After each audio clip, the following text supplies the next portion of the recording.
Guerrilla cricket. Whoa.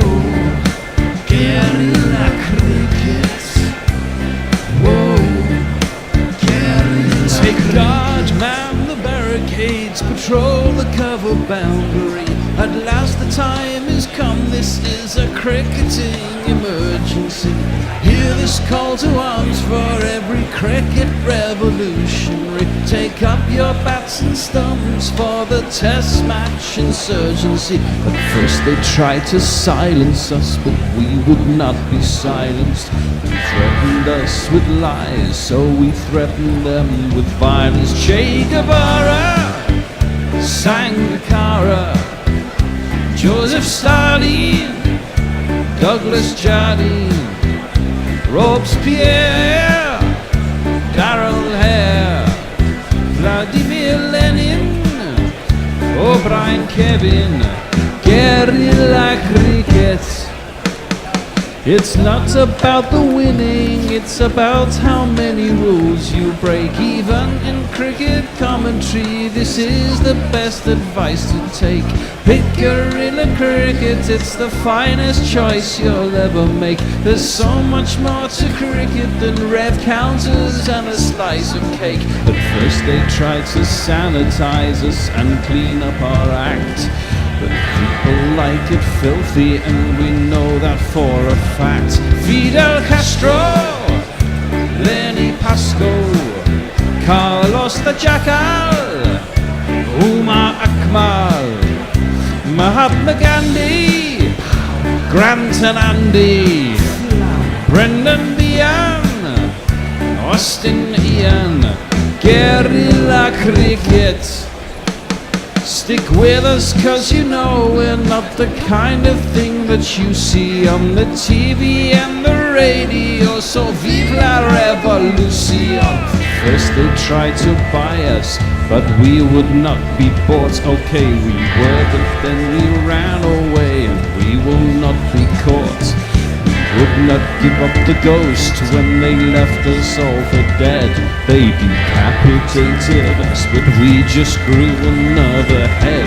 Chairman Mao, Jamie Howe, Ho Chi Minh, Asif Din, Václav Havel, Graham Saville, No Surrender, Percy Fender, Che Guevara, Sangakkara, Joseph Stalin, Douglas Jardine, Robespierre, Darrell Hare, Vladimir Lenin, O'Brien Kevin, guerrilla cricket.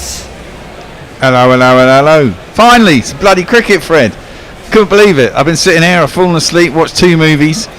I thought I was going to get to go home, but no, we got 42 overs, I believe. Anything good? What did you see? I watched Joker, which I've watched haltingly over about 3 different times, and I still haven't seen the first 10 minutes, I think, of it.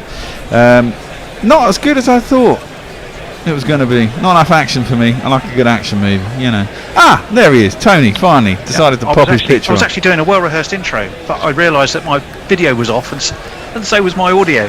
Well, you so did. My well-rehearsed intro was cast to the 4 winds. Indeed. Instead you got me ranting about movies.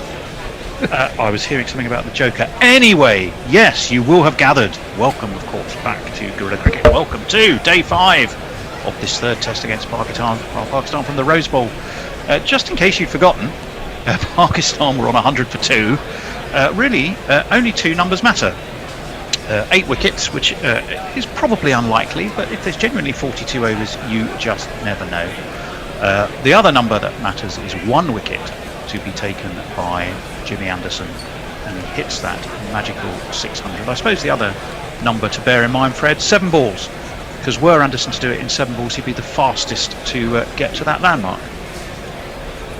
Well, 1 number matters, that's 8 wickets. I have no real truck for milestones. There's something you look back on at the end of your career and say, yeah, you achieved this many runs, this many wickets, this many stumpings, unless you're Josh Butler. But I mean, I don't think if anyone's had the thought that they're coming out to play this session because of Jimmy Anderson, then that's just completely wrong, in my opinion. I don't think they're they coming are, out because there's so England much have got a time chance to win this game. Yeah, 8 wickets, precisely. But you can't really ignore looming that other milestone. I don't think they put the session on just for the benefit of Jimmy. 42 overs would seem an excessive amount of time to give him the opportunity to take just 1 wicket if that was all that they were bothered about. Well, 42. You do also have to remember that they're playing for World Test Championship points. They are. Even though it's England will have won this series whether they play this session or not. There's no way Pakistan can beat them and salvage a draw in the series. But the points matter. Wise words indeed. Well, you're listening to, obviously, Guerrilla Cricket. The players are coming out. Myself, Tony Bishop, 1 on Twitter, Tony Bishop 1 on Twitter. Not Fred, who will be conveying your social media messages as they roll in. And the Bear, who will be doing expert summary as well as pressing all the buttons. That means we hope we stay with you for however long cricket we get. You just never know in this crazy game. No, another reminder, of course, was that Azhar Ali, 1 not-out batsman, he's on 29. Babar Azam, he is on 4. And let us jingle up the initial participants, Bear. Well, yes, let's have the batsman first, because we don't know who's bowling. He doesn't, because he's a cricketer from Pakistan and he's a really good one. Thank you very much. And the skipper. My name is Azhar Ali. Nobody I'd rather be. He's bowling. Oh, wow. Ooh, yeah. Intense. There you are. I like it. He will break your heart, holler than lava, cooler than Bogart, in your face, at your stumps, on your toes, on your mum.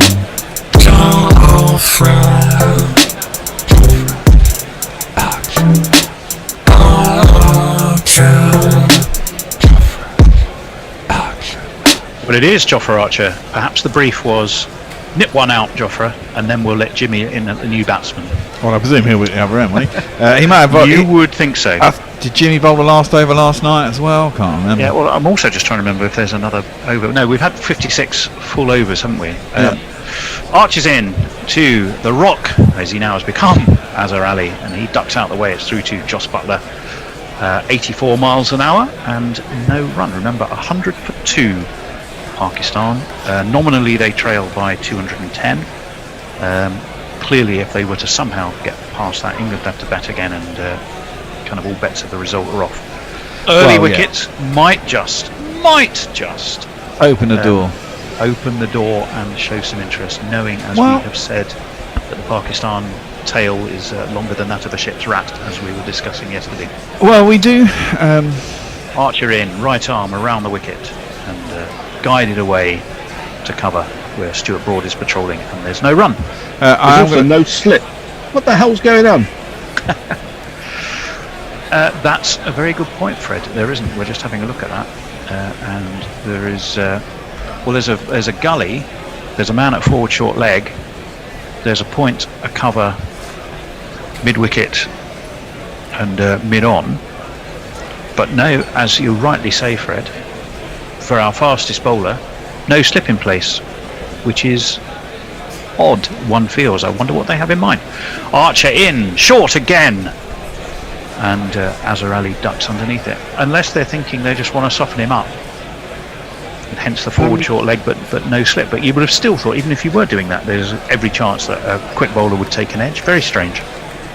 Well, if you look around the field, there must be fielders in about 5 places who could be better deployed at slip.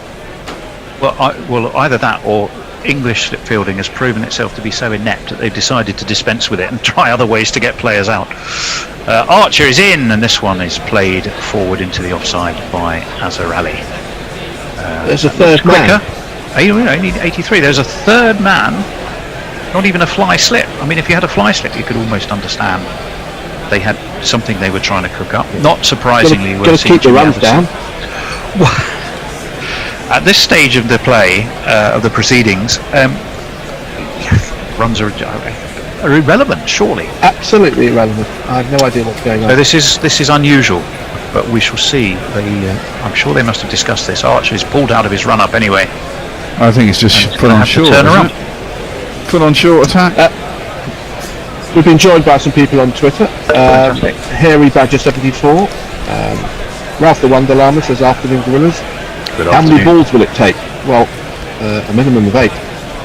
Holy fecal matter primate, says Muckley. We actually have played. And Ralph the Wonder Llama makes a very good point. Why isn't there a full slip cordon? Why FFS? Well, we were just discussing much the same thing, as this one is left alone by Azarelli through to the gloves of Joss Butler, who took an absolute worldie of a catch, but also spilled what appeared to be the most basic of catches. He can be so infuriating. I guess that can be life.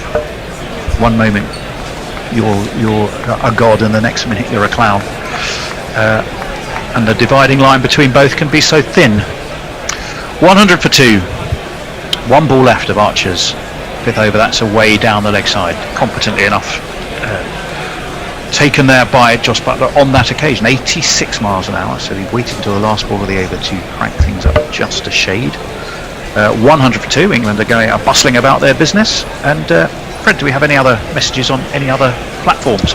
Well, on Hot Mic, this may have been yesterday, but I'm going to read it again because David Ellis has sent us a tip, which you can do on Hot Mic. He sent us some cash. So if you are listening to us or watching us on Hot Mic, just press the tip button and send a few quid our way. It's much appreciated. Message here says, are they not putting slips in for Archer in case he steals Jimmy's wickets? No. No, you would have thought it was in England's interest to take a wicket and give up Jimmy Anderson a pop at the new batsman. I suppose you could argue after the best part of a day with your feet up, both these batsmen count as new batsmen in a way, which makes it even more strange not to have a slip in place. Very, very strange. But Jimmy is, not surprisingly, going through his limbering up and warming up exercises now. He does have just the 1 slip. Let's not overdo it, England. Just the 1 slip for Jimmy. Considering he's had catches dropped at 2nd slip and 3rd slip during this match. We do have that. I'll just hold that as in comes. Anderson is flicked off his legs very nicely by Babar Azam down to long leg. They'll take a single as Azarelli will come back onto strike. You do have a silly mid off and a silly mid on, or the on or off Hayden, as I believe we sometimes call it.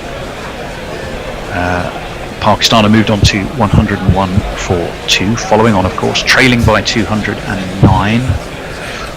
We've reached the stage, I think, after all the delays for rain, where that becomes irrelevant. And it's all about England taking wickets. Hence the lack of an attacking field being perplexing. In comes Anderson. A little bit of in-swing, but slow and easy enough for Azarelli to deal competently enough with. I have to say, Bear, when I watched Rob Key wandering out in his finest brogues this morning, and he put his foot accidentally in one puddle and it literally splashed water up. I'm surprised we're sat here commentating on some cricket. Well, I'm not. There's a strong wind, and that was, 5 hours ago. Decent drainage, they've got super soppers, and it hasn't really rained much since. It's true. Anderson's going to be in again.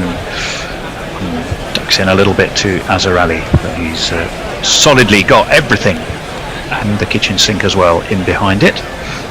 So no run. That was a probing away. It was a good ball. Nipped back in, wasn't it? Yeah, it did. When they were talking about reverse swing earlier, they were getting it to reverse last night. They were. And as long as they can keep it reasonably dry. Good example of it. Precisely there. Do we have any news on Ollie Pope's shoulder? That's the other thing I've been looking for any updates on. I haven't actually been able to find any. But let's not worry about that now, because Anderson's going to be in over the wicket. That's one hurries Azar a little bit. A ball fullish length. And, played right in front of about 3/4 of the way up the off stump of Azarelli. Again, of course, way into the offside, and again it's no run. Of course, England can get the new ball as well, can't they? Only 22 overs after this. They will indeed. So all that comes into play, assuming the weather holds fair down there on the English Riviera. Forward comes Azarelli, plays this nicely. It's a way to point. They've more than jogged. They had to sprint a pretty quick single. It'll bring Barbara Azam back on to strike. Now Barbara Azam, of course, is going to be hot-footing it up to Manchester, isn't he? Because I believe he's also, as is Rizwan, in the T20 squad as well. But do they not somehow maybe play the first one if they've been playing the test match? See, that seems a bit dumb. I mean, surely they're in this bubble when they're clear. Well, it is a bit confusing. Anderson N played down into the ground, and that man at Silly Midon does the fielding. I mean, presumably. 208. I mean, the worst comes to worst, they could have a test today, go up to Manchester, spend 2 days in isolation, wait for that test result to come through, and then be free to play. And the first T20 is on Friday, isn't it? Yeah, no, it is very much so. Friday evening. Yeah. So you could argue it's almost an extra, kind of counts almost as an extra day. But yeah, well, unless all of the squad, the Pakistan squad, is kind of staying in a collective bubble because they've been all down practicing, remember, down that's outside. true, actually. So if they're all travelling as one, I guess you can mix the squads together, and they are effectively one single bubble, whereas England are two very distinct bubbles. Are people going to swap over? The more you say it, the more it still sounds strange. Archer's going to continue. He's in. That one again, a little bit of in-swing. That was a slow ball. Azarali plays it safely enough. This is absolute bollocks. He's bowling over the wicket, aiming it off stump, and he does not have a single slip. This makes no sense. You had Anderson in the last over bowling with a mid-on. Just the one. Not a silly mid-on. You've got a regular mid-on and a long leg. What are they doing there? You say a regular mid-on, he's quite short, but No, there was nonetheless. one behind him. Oh, wait, what, a mid-on? An extra mid-on? Yeah. An extra mid-on behind the mid-on? Yeah. Well, that's... Well, here's one theory, that they're trying to get through to the new ball as quick as possible, and so, I don't know, I mean, that's a shit theory. Even so, that's a waste of 20 overs, isn't it? You know, it's just a really shit theory, but... if you were doing that, you'd put your spinners on, wouldn't you? As this one is left alone by Azhar Ali and through to Josh Butler, who admittedly did take that down at sort of shin height. Archer's got a big smile on his face. He's attacking off stump. If he was coming round the wicket and pinging it in short, then maybe you could only do with one slip. But I mean, he's bowling over the wicket at the right-hander with no slips. The logic is an interesting one, Fred. If anyone's got any idea what the logic is behind this particular approach by England, please let us know. You know where to find us. In all the usual places. Archer's in. This one is left alone down the leg side through to Butler, who I have to say looks a bit fed up, does Butler? I mean, he tossed that one up in the air, threw it away. You have the impression even he's wondering, why haven't I got slips for company? But he doesn't, extraordinarily. 3 balls into the 59th over. Now, admittedly, Isn't he overs supposed 50 to be to the 80. vice-captain? Well, in Stokes' absence, I believe, yes. Archer in, right arm over. That is a cross. Azhar Ali, slightly short, but easy for Azhar Ali to just duck enough. Wasn't even a full-blooded duck, really. It was a sort of a gentle bend, almost as if it were a butler entering the room and just nodding and asking what you fancied with your evening gin and tonic. 102 for 2, 208 that deficit. Pakistan following on, but England haven't found it easy in this second innings to winkle out wickets. And that one does force Azhar Ali to leap up onto his toes, plays it down nicely into the ground though. 88 miles an hour, Jofra going through the gears. Yeah, he played that bit of glove, I think, there, Fred. As that was played into the ground. He is switching, going over the wicket and round the wicket, which is fine. I have no problem with that. I'm just a little bit... Well, as are we all. He's coming around the wicket this time. This one's pulled and completely mistimed, and he takes it in the rib cage and is down on his haunches. Azhar Ali. That one, I'd like to know how quick that was, but he came round the wicket, did Jofra, and it was an attempted pull by Azhar Ali, thumped into his ribs. No shades of Brian Close for him. He was straight down and clearly in discomfort. Very odd. Bear, what do you make of it all?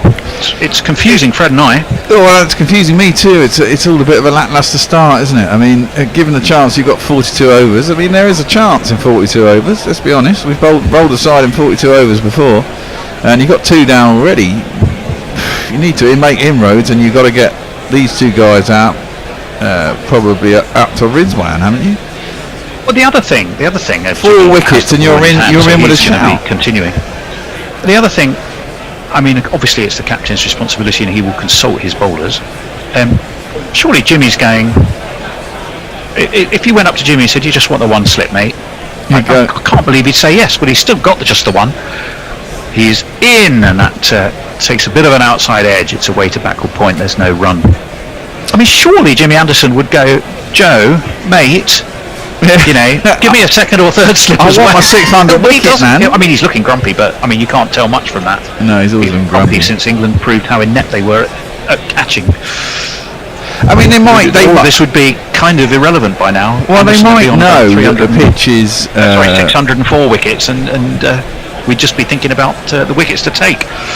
He's in full on off stump and played nicely by Barbara Azam. Well, they might know that the wicket's dead, and therefore they're thinking, right, we're not really going to get any edges. But again, that's really negative thinking. So that doesn't, you've got to believe that you're going to catch an edge or something. Extremely negative thinking, and I can't believe when there's only 2 results possible in this game, one of which is you winning, it would be that negative. In comes Anderson, worked away to mid-wicket, no run. It's just beyond me. Some tweets. Harriet Atkinson says, "So pleased to hear some cricket action. Crazy windy day in Coventry." Messi Jez says, "As shit theories go, Berg, yours is right up the top of the shitty end." Yeah, it was a pretty shit theory, but it was about one I could only think of, Messi. Derek Willis says, "Classic rope-a-dope strategy, except I'm not sure who the dope is here." Anderson is in, right arm over, and this one is driven away into the offside through the cover. Stuart Broad goes loping after it. He will pull it in short of the rope, and unless they really can't be bothered, then they really should have taken 3 there, I would have thought. Well, I mean, if England don't get a wicket soon, then they might as well shake hands, eh? I mean, just call it a day. It's a curious one. I mean, if you genuinely feel the wicket has died there, and then sure, you put on a very defensive field and try to winkle out wickets. Anderson in any way. This is nicely played by Azhar Ali. The thing is, into the offside, no run. I mean, that doesn't really work though, does it? Because they're not going to go and hit stupid shots. They realise they've got to survive 40 overs and the game's done and they don't lose, right? So it's up to England to take wickets. I mean, that's how this has got to play out if England have a chance of winning. There's no other way it works, They're not going to start throwing their wickets away, driving at stupid balls outside off stump. Yeah, you're 100% right. In comes Jimmy Anderson. This one is full and on middle stump. Slightly middle and leg, but Azhar Ali just leans into it, pushes it away into the onside. I mean, they could be doing this because they figure that well, I mean, here's the flip side of that, although still it doesn't make any sense not to have any slips, but they're going to bowl at the stumps, therefore they're making presumptions they're going to get hit on the leg side, so they're putting more cover out because they don't think it's going to go through to slips, and it's going to be either bowled or LBW.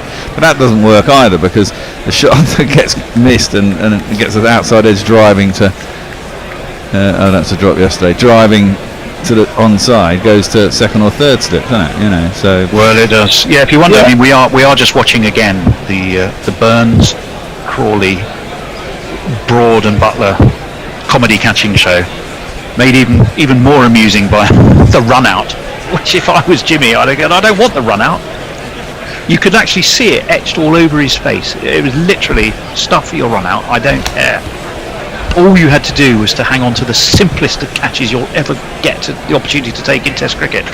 In comes Archer anyway, and this one is steered and well fielded by, presumably, is that young Bracey? Yes, it is. James Bracey of Gloucestershire, who is as the most junior member of the party, is immediately placed into that forward short leg position, but he looks quite at home there. He doesn't want to be too And good, even- or else he'll always be stuck there, Fred. There isn't even a leg slip for Archer. No, very strange. This one is slanted across Barbara Azam, and I do notice Joss Butler has taken quite a wide stance, so he's almost, to me, covering off probably half a yard further to his right than he might normally be, perhaps to sort of accommodate that lack of a slip. I can only think they genuinely looked at each other in the dressing room and went, well, none of us can catch at slip, so we might as well not have any. It was that absurd. Jofra Archer, I don't know what he makes of it, but he's in short and ducked under by Barbara Azam and through to Joss Butler again, 86 miles an hour. I mean, yes, there was bounce and lift, but it was. I mean, it's easy to sit here and say that was only gentle when it's 86 miles an hour and it's Jofra Archer steaming in at you. But for a player of Azarelli or Barbara Azam's quality, that didn't look like it was the most terrifying balls they were going to face. But Archer, he's going to manfully wheel in again. Onto his back foot goes Barbara Azam, and he punches this down the ground straight. And it's going to be pulled up just short of that boundary rope. So Pakistan will move on to 108 for 2. We've had 4 balls of this for Archer over. No wickets for him as yet. Well, in the match, of course, not just this innings. Clearly we all focused on a particular milestone, but I think we'd like to see Jofra get amongst them. Wouldn't want it to become mentally a thing where people just get on his case all the time as soon as the wickets don't tumble when he's bowling. Well, that seems to be the Brooke, I know, case. has always wanted, but it's been one person to cut him some slack. It will happen. I kind of go along with that. Bear, I know you were about to say something. Let's just wait for this ball. Archer's in onto his toes. Goes Azarelli. Bear, sorry. No, I mean, I'm totally with you on that one. I think we expect too much of him too soon, I think. Yep, indeed. Well, he's got 1 ball left of this over. And none for 11 off nearly 12 overs is... well, you've also got to take into account, I suppose, the Pakistan mindset, which has hardly been one of thrash, bang, let's get on with it. It's been a very, very, quite rightfully, cautious approach. This is worked away down to long leg. England do have... What position would you call that, Fred? It's leg slip, isn't it? Almost. Well, no, it's gully. wider than leg slip. Leg gully. It's a I'd leg call it gully, leg yeah. gully. Yeah, I'd say leg gully because it's too wide to be a leg slip. So there is a long leg and a leg gully, but not a leg slip. So it all seems to be pointing towards a kind of leg theory bowling, where you just want to bother them with short balls at their ribs and see where it gets you. That doesn't feel right to me. I mean, as a tactic, I'm not against it. Goodness me, we've moved on from the days of thinking body line was just so awful, but it just doesn't seem the right tactic. That's the thing that bothers me. not the tactic itself. It's its use on this occasion. In comes Anderson, left, quite expensively left by Azarelli as he swung around to watch the ball into Butler's gloves. 109 for 2, 201 trail. Those floodlights are burning brightly at the Aegeus Bowl. Nobody, I think, anywhere in the world wants Jimmy Anderson to have an uncertain period of waiting, stuck on 5.99. In he comes, and that's taken. He's got the edge. The wicket is gone. It's Azarelli, is number 600 for Jimmy Anderson. It's his captain Joe Root, who has, guess what, taken it at slip. Even though the only slip, he's done it. It's there. Fantastic. You missed about, I caught you out. How's that? We also have to have one of these.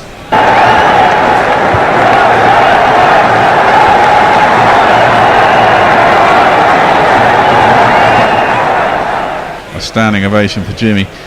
Absolutely. Well, maybe there is it was the England logic. Look, we're going to pretend we're not going to have any slips, and then all of a sudden we're going to have one slip, and that'll do the job. And would you believe it? for whatever reason, it worked. Surely they'll change now and bring a few more in, Fred, don't you think? Well, I'll run through some tweets. Okay, do that. Dave Wood said, I assume Butler has shown systems of COVID, so with social distancing they can't have any slips. Well, that would assume that he could catch something. Messenger says, as they can't catch anything, I think they're bowling for run-outs. Peter Lloyd's sending us pictures from Edgbaston, where it seems to be the apocalypse going on. Ralph the Wonderlama, are we really going to have to suffer this for half the remaining overs till we get a new ball, by which time it will be too late? Well, we've got a wicket there. And then he followed that up with, well, shows how much I know. There were a couple of comments on YouTube. I'll wait till the bear comes back because they refer to him. So he's not now, sitting in his chair the at other this question moment. is, how many balls did it take of, and he'd gone past his 7, hadn't he? So he hasn't become the fastest player to get to 600, but he has. No, he got had to 600. 13, didn't he? No, he needed to do it in 7. By the end of the day, was it 7? And I'm pretty sure That's 8, isn't he it? hadn't achieved that. A little bit earlier on YouTube, Z asked, what have you prepared for Anderson's 600 celebration? And he says, Bear, I would like to see your belly dance for the 600. You may be alone in that, Z. I don't know if anybody else I'm does. not sure anybody There was a needs for a to see that. tiny nanosecond I thought about pulling up my t-shirt and jumping out in front of the camera, and then it passed. Then thought, why spoil the moment? Save that for It's a huge Patreon moment only in cricket content. history. It's not the thing we want to be remembering, Bear. Jimmy Anderson, anyway, quickly about his work. Oh, look, he's got 2 slips in. Who'd have thought it? 2 slips now, as for the new man, Asad, and it's away. Played quite nicely, actually, Asad Shafiq. Oh yeah, he's got a good jingle too, hasn't he? Let's give it a little run out for the last time. Oh, it might not be the last time this summer. Is he in the T20 squad? Don't know. Good question, I can't remember. Heaven, I'm in heaven, and my heart beats so that I can hardly speak, and I seem to find the happiness I see. This one's net on an outside edge, going to go all the way through third man. Well fetched in, actually, by young Bracey. And Jimmy goes back from looking ecstatic to grumpy within just a matter of microseconds, really. And so much for the ball not carrying. It's taken in front of his face by Root. You know, they would have carried to 2nd, 3rd, 4th or 5th slip. I mean, well, it was actually sort of, I mean, it wasn't really that short of a length. It was an off cut. It was a little off cut. It jumped a But bit it off the pitch. It did jump up at him. Took the shoulder almost of the bat, and he really. It was a very difficult ball to play, and it was a terrific delivery, one worthy of being number 600 for the legend that is Jimmy Anderson. He has 2 for 26, and we're back to 1 slip again now for Barber, who Barber Azam just steers this to mid-on. No run, 86 miles an hour from Jimmy. So they seem to be having the 2nd slip into the new batsman and immediately withdrawing it for Barber Azam. Yeah, they don't want them to get away. Which you could tell in the acerbic tone of Not Fred, as this one is slightly met as an outside edge, way to backward point, no run. The acerbic tone of Not Fred Titmus suggests you're not necessarily a fan of this tactic, Fred. Would that be? I'd have 4 slips, 2 gullies, short leg, a leg slip, and a silly point. And I don't see any reason why that isn't a viable strategy. Well, I don't think there will be many people listening to this who would probably disagree with you, to be perfectly honest. It does seem to be quite extraordinary. Anyway, Muralitharan, 33,711. Jimmy Anderson, 33,717. That is balls to get to 600. Shane Warne, 34,919. And Anil Kumble, 38,000. What took him so long? 38,494. So 2nd fastest man to that milestone. I don't think Jimmy cares a single jot about that. Jofra Archer is going to continue. He's got 3 slips, but of to Asad Shafiq, and has played well enough away into the offside. So it'll be interesting, gentlemen, is if Asad Shafiq just nurdles a single, whether we go back to spreading the field again, or whether England say we've got to take wickets if we want to be in with a chance. We can't lose. Let's just go for it. I imagine they will. it's still a fourth day wicket, genuine fourth day wicket. Archer in. That's quite full. Full and a bit floaty. It'll be interesting to see how quick that was. And it's played away nicely to mid-off by Asad Shafiq. That's what. 112 for 3. Not that it overly matters, but it is 112 for 3. The third wicket is what really matters in the context of all of this. I mean, how many number overs? 600 for Jimmy. How many overs have we lost in total here? Oh, more than I can count. Archer in. Played tidily by Asad Shafiq, away to cover, no run. 85 miles an hour from Jofra on that occasion. I mean, it's probably genuinely a fourth day wicket now, isn't it? There might be a little bit of up the covers, the fact bit of up and down. Been sweating under covers and overhead conditions. I mean, there's all sorts of other factors as well as just the pure age of the wicket.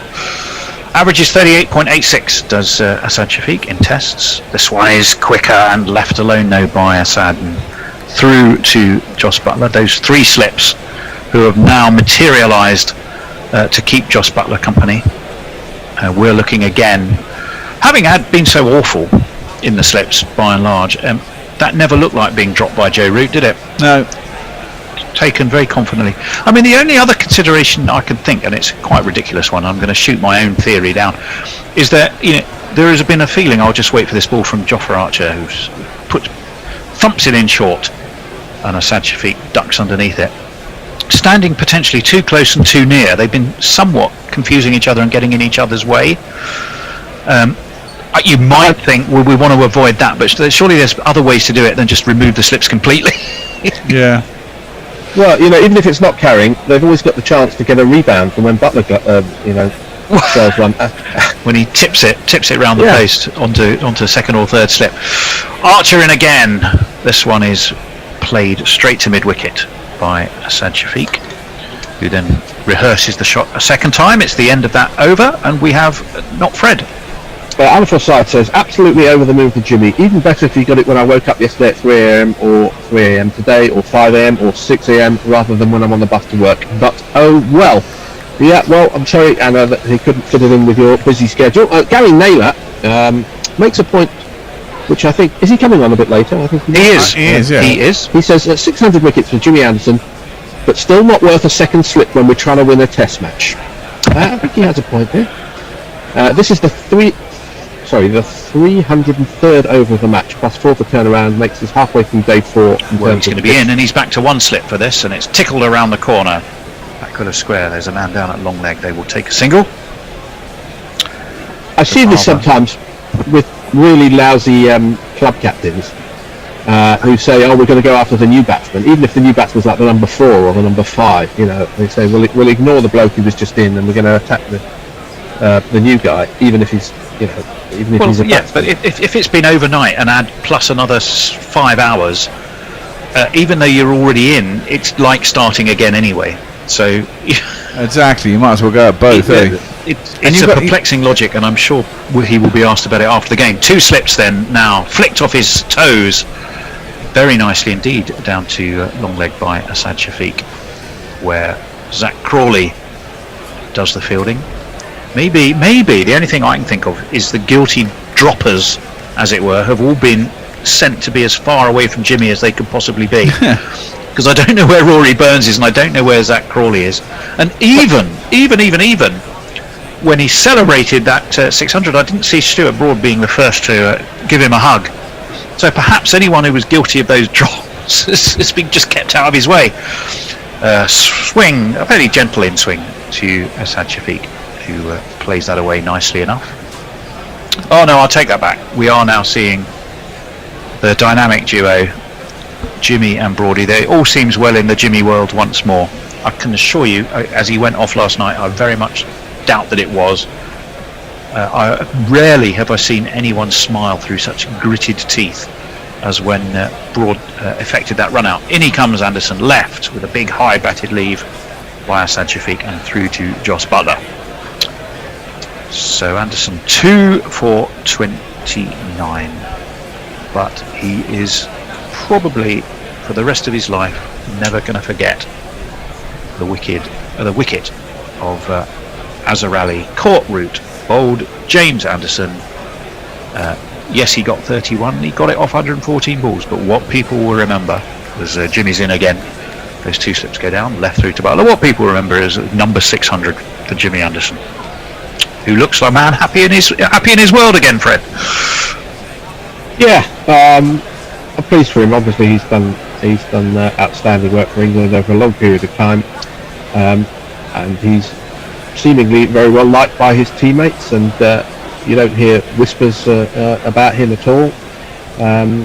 He's got his just rewards. He's in again. 2 slips are there. It's worked away off his hip by Asad Shafiq. It's down to Zach Crawley, who's been sent to the naughty boy step, also known as long leg, and they take 2. 116 for 3. It's the end of that Jimmy over, and some more messages, Fred. Gits and Gratz has obviously done a Google search for Anderson 600, and he's found a pair of flexible glasses which are called the Anderson 600 range, but they don't seem to have a 700 range, so they're obviously not expecting him to they'd be ahead of their time by a long way, I think. Mark Hairy Badger is listening to us on Gorilla Cricket and is telling friends of his that he's doing so. Very welcome. Brilliant. Let's just check Thank you for that. what's going on a hot mic. No new messages on there, so what about do our let us friends know on wherever you Crick are. Tracker? Oh yes, there are some messages. Bruce Fox is not a fan of our crowd noise, or he says it's very loud. I don't know. And that was a while ago. It's all sorted now. If you read down, I sorted it for him. Okay, right. He was complaining he couldn't hear our swearing. He also says that's much better. Bloody brilliant. In comes Archer. Onto the back foot goes Barber. Nice classical back foot defensive shot with an excellent high elbow. You could replay that many times if you wanted to see how to play a defensive shot off the back foot. But there was no joined from, is it Dakar? I think he may be. Dakar, Says evening gorillas from somewhere on planet Earth, I think. Just got the news Jimmy got to 600. Well done. Well, there's no point congratulating us. We had nothing to do with it. You'll be listening when reception allows. Cheers. Thanks for joining. We're delighted you are, and so Archer is in. We've got the double A squad operating here. That was away into the leg side. There's no run. Barber's on 12. Asad Shafiq is on 7. 117 for 3. Still wicketless is Jofra. As we were all saying, we hope that will change. Not through any bias particularly, but just the feeling that he's getting some undue pressure he could do without. That one's outside edge, round roughly where third slip would have been, but there isn't a third slip, so Dom Bess is going to have to go jogging after that.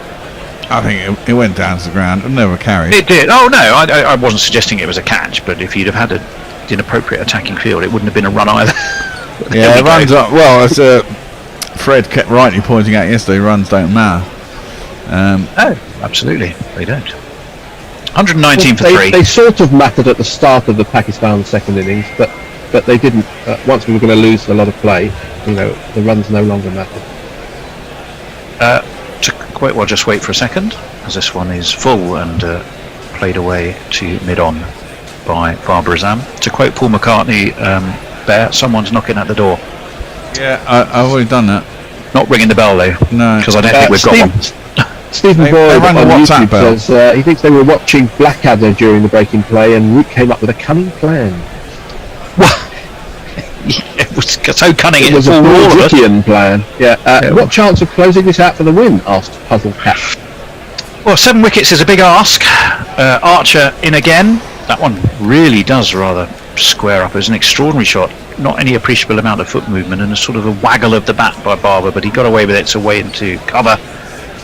And there's no run. One left of this Archer over. None for 14 off. If this next one was a dot ball, he would literally have gone for 1 run per over bowl. Nothing wrong with his economy. But as we've been saying, you'd have to temper that fact with the fact that there hasn't really been much aggressive intent from the Pakistan batsmen either. England probably just sensing there might be a bit of hope. Left outside of off stump through to Butler, and no run. End of that over. 85 miles an hour. That from Jofra. Fred, what have you got? Hairy Badger is explaining to his companion why he listens to Gorilla Cricket. He says he likes the swearing. It's big and it's clever. But there, you've got a fan, obviously. So what was that? No, don't encourage him. Somebody likes our swearing. So, Yes, well, you know.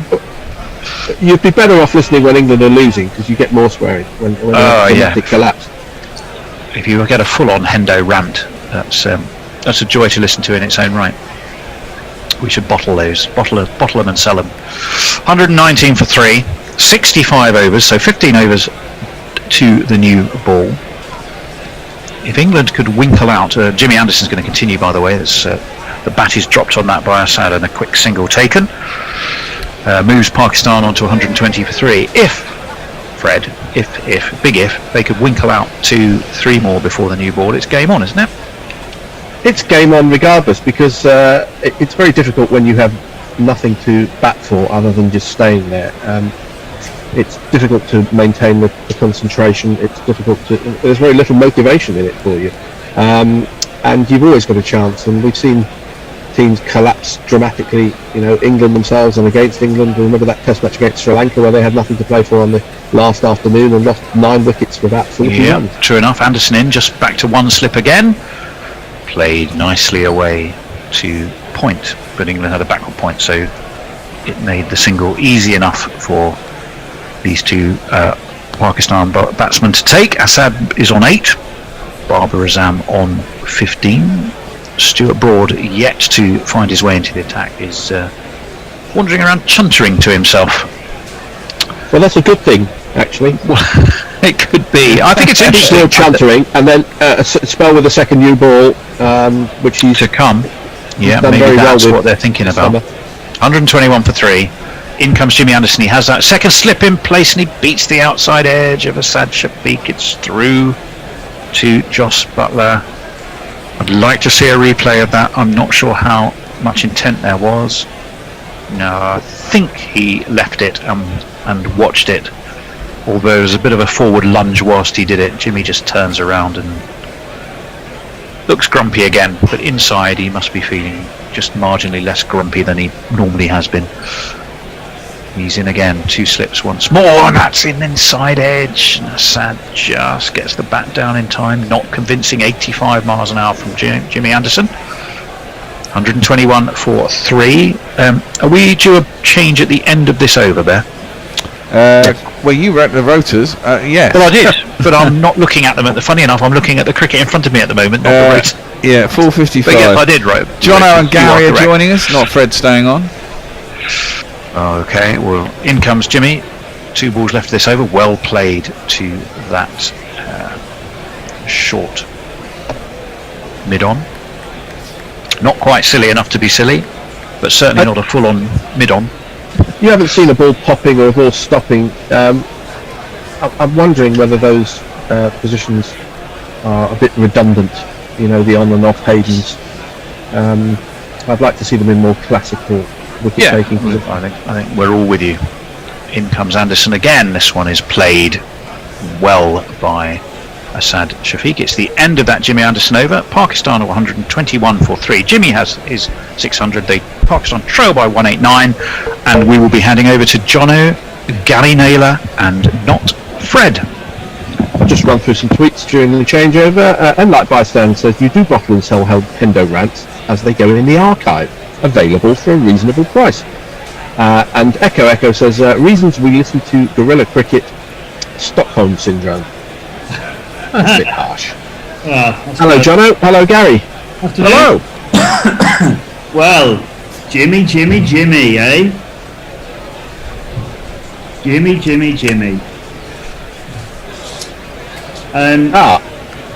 I was actually going to call for this. In this kind of situation, you don't want the batsman to get too comfortable facing any bowlers, and if you change bowlers every, give them 1 over, 2 overs, it doesn't really matter. Just take them out of their comfort zone.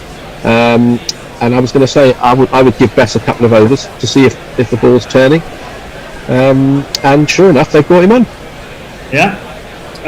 What was it like to be on for Jimmy taking his 600th wicket then, not Fred? The pitch isn't good for pace.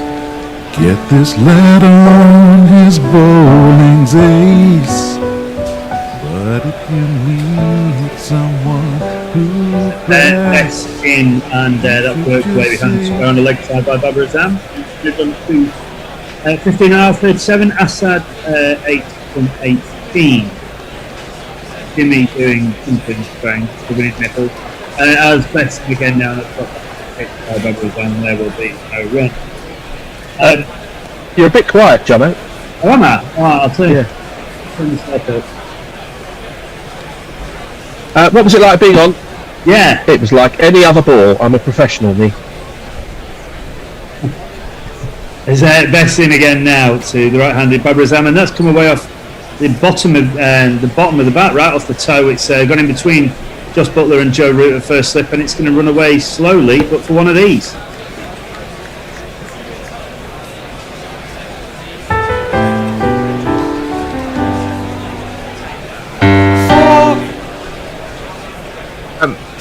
I'm pretty annoyed about a couple of developments this afternoon, so if I get a chance to give a mini Hendo rant, I shall.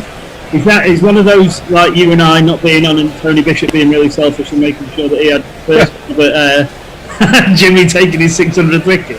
Well, that's a little inside baseball, but that's a minor one, yep. It's Bessin again, and that's well covered up by Baba Azam, and there will be no run.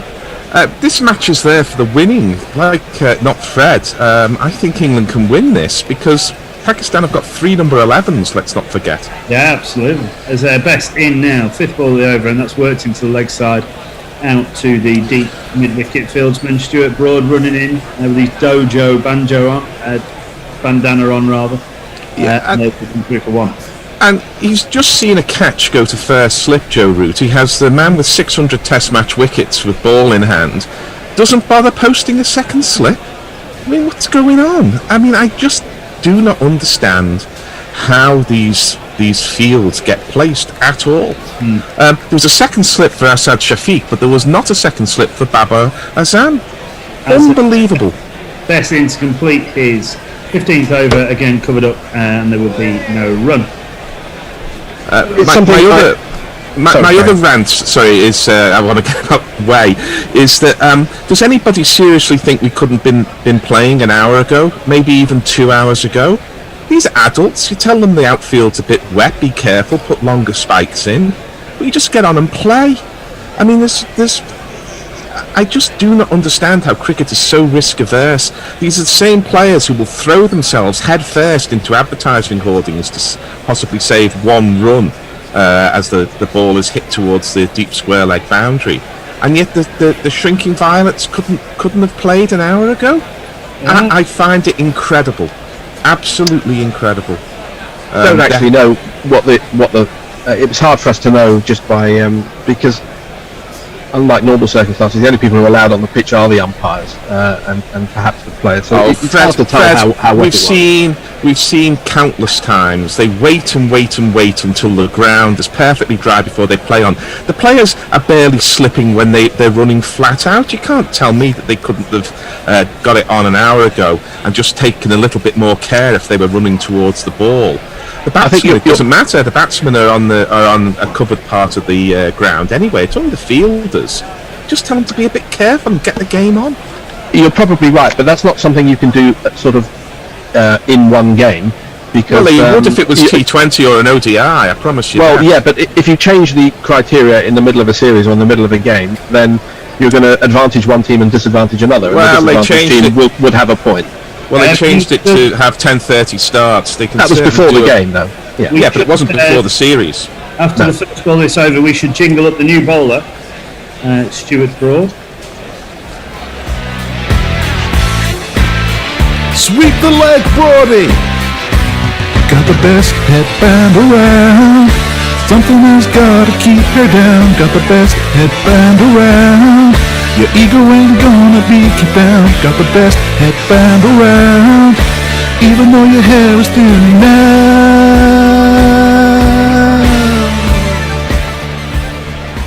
And again, probably much to Gary's disgrace, only one in place is brought in, and that's a bit of a loosener, kind of a long half volley, but driven back past the bowler and fielded at mid-off. There will be no run. I don't know whether you were listening earlier, Gary, but I said, can you give me a good reason why you shouldn't have 4 slips, 2 gullies, a short leg, and a leg slip and a silly point at this point? No, I can't, Fred, because I am exactly with you, as I so often am on these points. I find it incredible. England are supposed to be trying to win a test match. They look like they're trying to save one. I am with you both on that point. As Broad's in again now, and that's left alone outside off stump by Babarazam through to Butler for no run. It's a comment I make regularly, usually about Middlesex, but also about all cricket. You can't win cricket games without trying to win cricket games, and you have to force the issue. You have to keep pushing. You have to keep looking for those chinks in the armour and finding a crack to let the water in. I mean, and if you don't do that, then you can't say, well, the pitch was no good. You just got to keep attacking. I mean, I couldn't agree more. And the usual trick that England pull. As Broad's in again now to Babarazam, looking for that straight LBW. Worked away well through backward square leg. Crawley does the fielding, but they will come through for a comfortable 2. Yeah, the card England usually play is to throw the ball to Ben Stokes, but that's not available. So I think it really is in Root's court here to make something happen. And he has to sometimes it's psychological. You have to show that the batsman that you think you're going to get them out that way in order to get them to do something out of the comfort zone. But Pakistan must look at this field and think, oh, all right, yeah, fantastic. I'll have this all day, every day. We were talking yesterday, weren't we? I think the three of us, Broad's in again now, and that's just covered up outside the off stump by Babarazam, fielded it short, extra cover, no run. We were talking about Don Bess and that deep cover point fieldsman, and it's pointless when you're trying to win a game. Just crowd the batter and make them feel, not uncomfortable by chirping them or whatever, but making them feel uncomfortable by if they do make a mistake, then it's probably going to cost them their wicket. Whereas it's almost too easy. Just to go back to a point that Gary made about why they're not getting them out there quicker, I'm with you on that, but I do wonder whether the ECB are saying that we pay these guys so much money, as Broad's in again now and covered up by Babarazam, no run, fielded it short, straight mid wicket, that they're so worried about their lead charges, let's say, that are centrally contracted, that they're so scared of them getting injured that is potentially more valuable to them than trying to force a win when they are going to get a series victory anyway. Well, why do they let them run full tilt, dive head first into those neon advertising hoardings then, which hurt? And once or twice players have had to hurdle them. And that's a lovely drive by Babarazam, but well fielded by diving Jimmy Anderson at wide extra wide mid off, and there will be no run. That's my problem. It's like saying to players, you can ride a motorbike and go skiing, but you can't make tea in the kitchen or something. Some of the riskiest things that they don't only allow, they positively encourage, because coaches scowl when players don't dive for the ball on the boundary. And yet, in other instances, they're such delicate flowers that we've got to protect them for their own well-being. Yeah, no, it doesn't make sense. I just wonder if, from an ECB perspective, it's easier to have that element of full control before they go out there. Once they're out there, it's a lot more difficult to actually control. You might be right. That's putting the cart before the horse, really. Because if they're not playing, then what are you protecting them from? As Don Bess in now, and that's a decent length ball, but it's so easy pace, this pitch. Asad Shafiq just sits there on his back foot and just blocks that back up the pitch without any kind of at all. I think that Don Bess is really going to have to float it up there and try and induce the drive to see anything. This wicket's not really offering him a huge amount. That one's wider, and it was pushed out by Shafiq, but just nudged out into the offside, and they will come through for a quickly run one. One last point on the fielding. Well, it might not be a last point, actually. There may be more, but often where the fielders aren't is as important as where they are, because if a batsman sees wide open spaces at mid-off and extra cover, he's more likely to go for a drive and then get an outside edge or an inside edge. Yeah, that's a lovely shot from Babarazam. It's that full floaty one to induce the drive that I just called for, but it's been slashed away through extra cover for one of these. 2 + 2 is on my mind. 2 + 2 is on my mind. Yeah, he's a lovely lad, Don Bess. He tries so hard. He's aching. but I have to say that he often looks like the second best spin bowler in Somerset. I thought you were going to say in the team behind Root for a minute. As Bess in again now, fourth ball of his 16th. Trying to land that in the footmarks, but that's cut away off the back foot by Babar Azam. And they will take one as Crawley comes round from deep extra cover and does the fielding. Well, he's just played an extra cover drive, and then he's gone to cut one, and England bowlers should be glad that that's happening. They should be encouraging them and taking the fielders away from offering him full value for those shots. As that one's now just worked into another gap at mid-wicket. No fielder at mid-wicket, which seems slightly strange with the ball turning into Asad Shafiq. If I was Don Bess, I'd be saying to Joe Root, do you think I can't spin the ball? Because there's no leg slip. It's a fifth-day pitch. I mean, I'd be very annoyed if I was an off-spinner. As he's in again now, and he is trying to throw it wide. They're trying to hit those limited footholds, but well covered up by Babar Azam outside of that stump, and that is no run to complete the 69. Pakistan 1-3-5 for 3. Any tweets? Yes, we have one. Dave Wood says, any idea how many of Jimmy's wickets you guys have commentated on? Paging at Nakul M. Pandey. Well, I first did this in the Bangladesh series of 2009, I think it was. But how many of Jimmy Anderson's wickets? I would imagine that between the different iterations of this show, we've probably done about 500 of the 600, something like that. Well, maybe more, 400 of the 600. Because although Jimmy started taking wickets in 2003, I think he was out of the side for a while and didn't take many wickets for a while, and really came into his own over the last decade or so.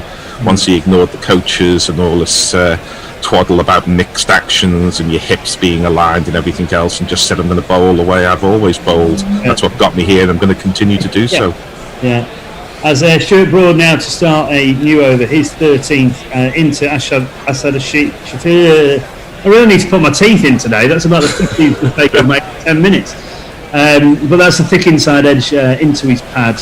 Looked slightly worried for a minute, but no harm done as it just drops down in front of him. There will be no run.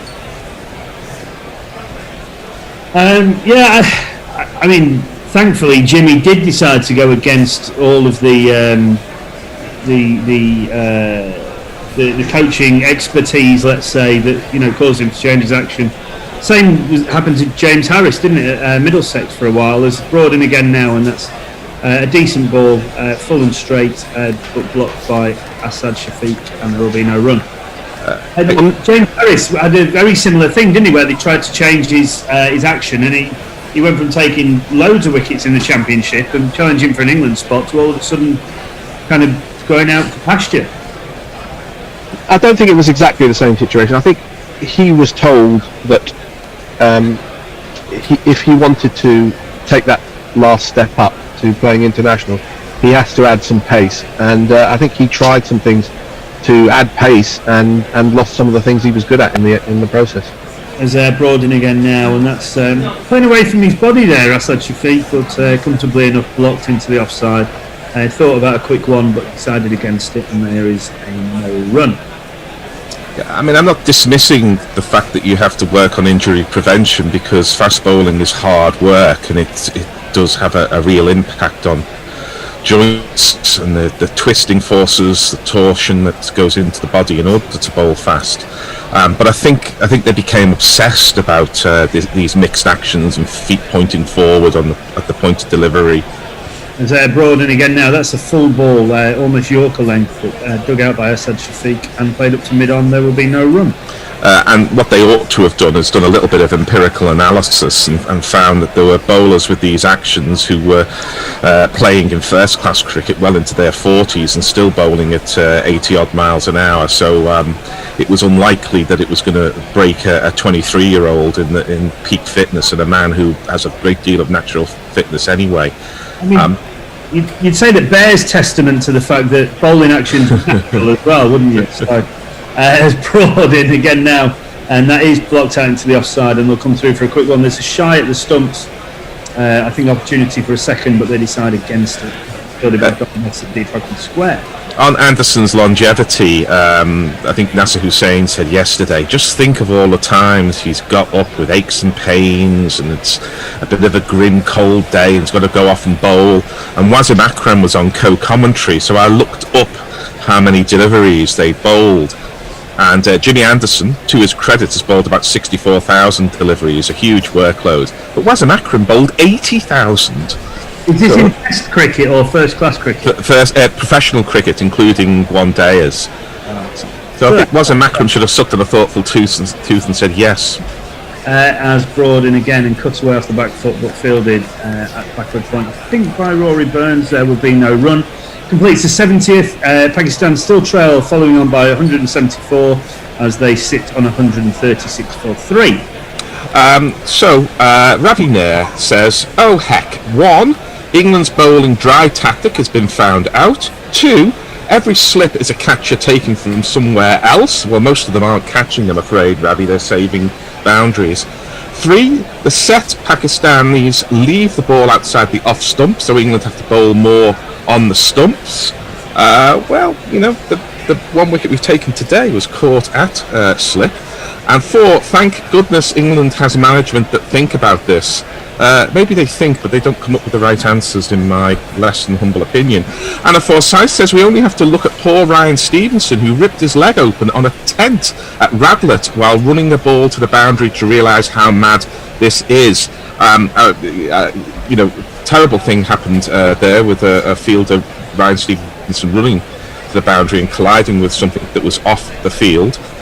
Likewise, I remember Zafar Ansari diving headfirst into an advertising hoarding at the Oval a few years ago. And, there was a collision at the Oval, wasn't there, between two players? He died. There was a collision, but this one that happens on the field. But off the field, Ansari dived full length, went head first into the boundary boards, and the play was stopped for about 10 or 15 minutes. And there was real concern at times, because when you see someone go full tilt head first into the boundary boards, it does make you worry. He was okay. I think he went off the field and come back on for that day, but he didn't have any lasting injuries. As far as we know. Messi Jess says, what do you mean at Gary Naylor 999? I'd be very annoyed if I was an off spinner. You're already very annoyed, FFS. Well, true. I am annoyed, but at something that's been bubbling under for the whole summer for me, which is your Roots field placing. And of course, I continue saying, I still think Jimmy Harris, Prince Harry, please, has been criminally overlooked by England. Well, he was a boy wonder. He announced himself, didn't he, as a 17-year-old with an unbeaten 90, I think, for Glamorgan and something like 12 wickets in a match. And Nestle Boy says, when commentating, he has also said, and there is no run, 1,454 times, but that's still only half as often as Henry Blofeld. Right, Nestle, sorry mate, I shall work on my delivery. I think he means me. Ran. I say it quite a lot. I think just to go back to the point that you made, Fred, about the collision, that was a game, Surrey versus Sussex at Arundel Castle.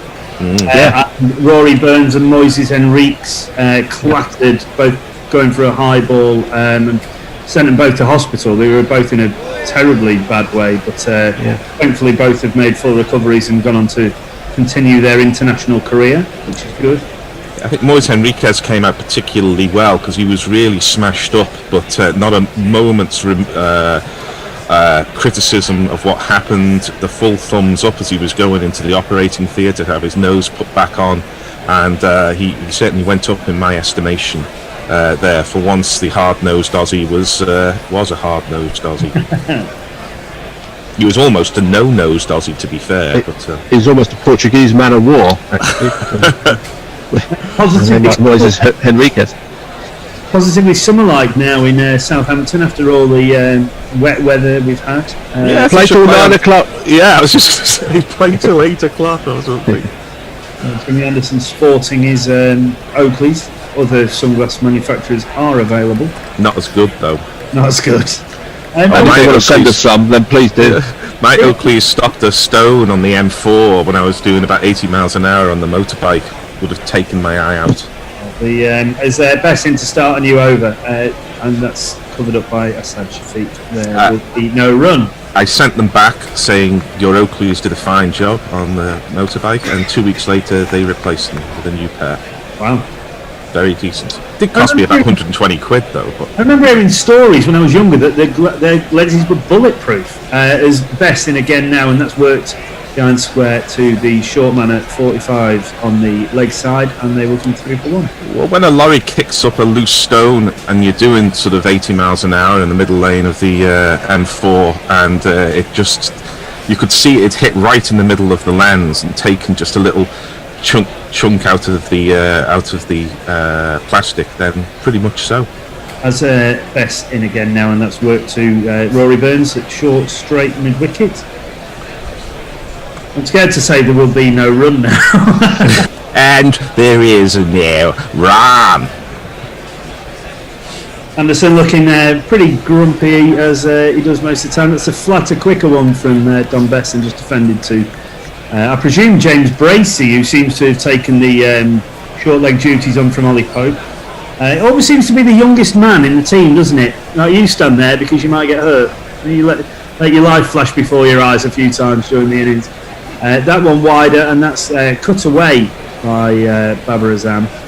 Well fielded, I presume, by Dom Sibley, who runs around from straight short extra cover.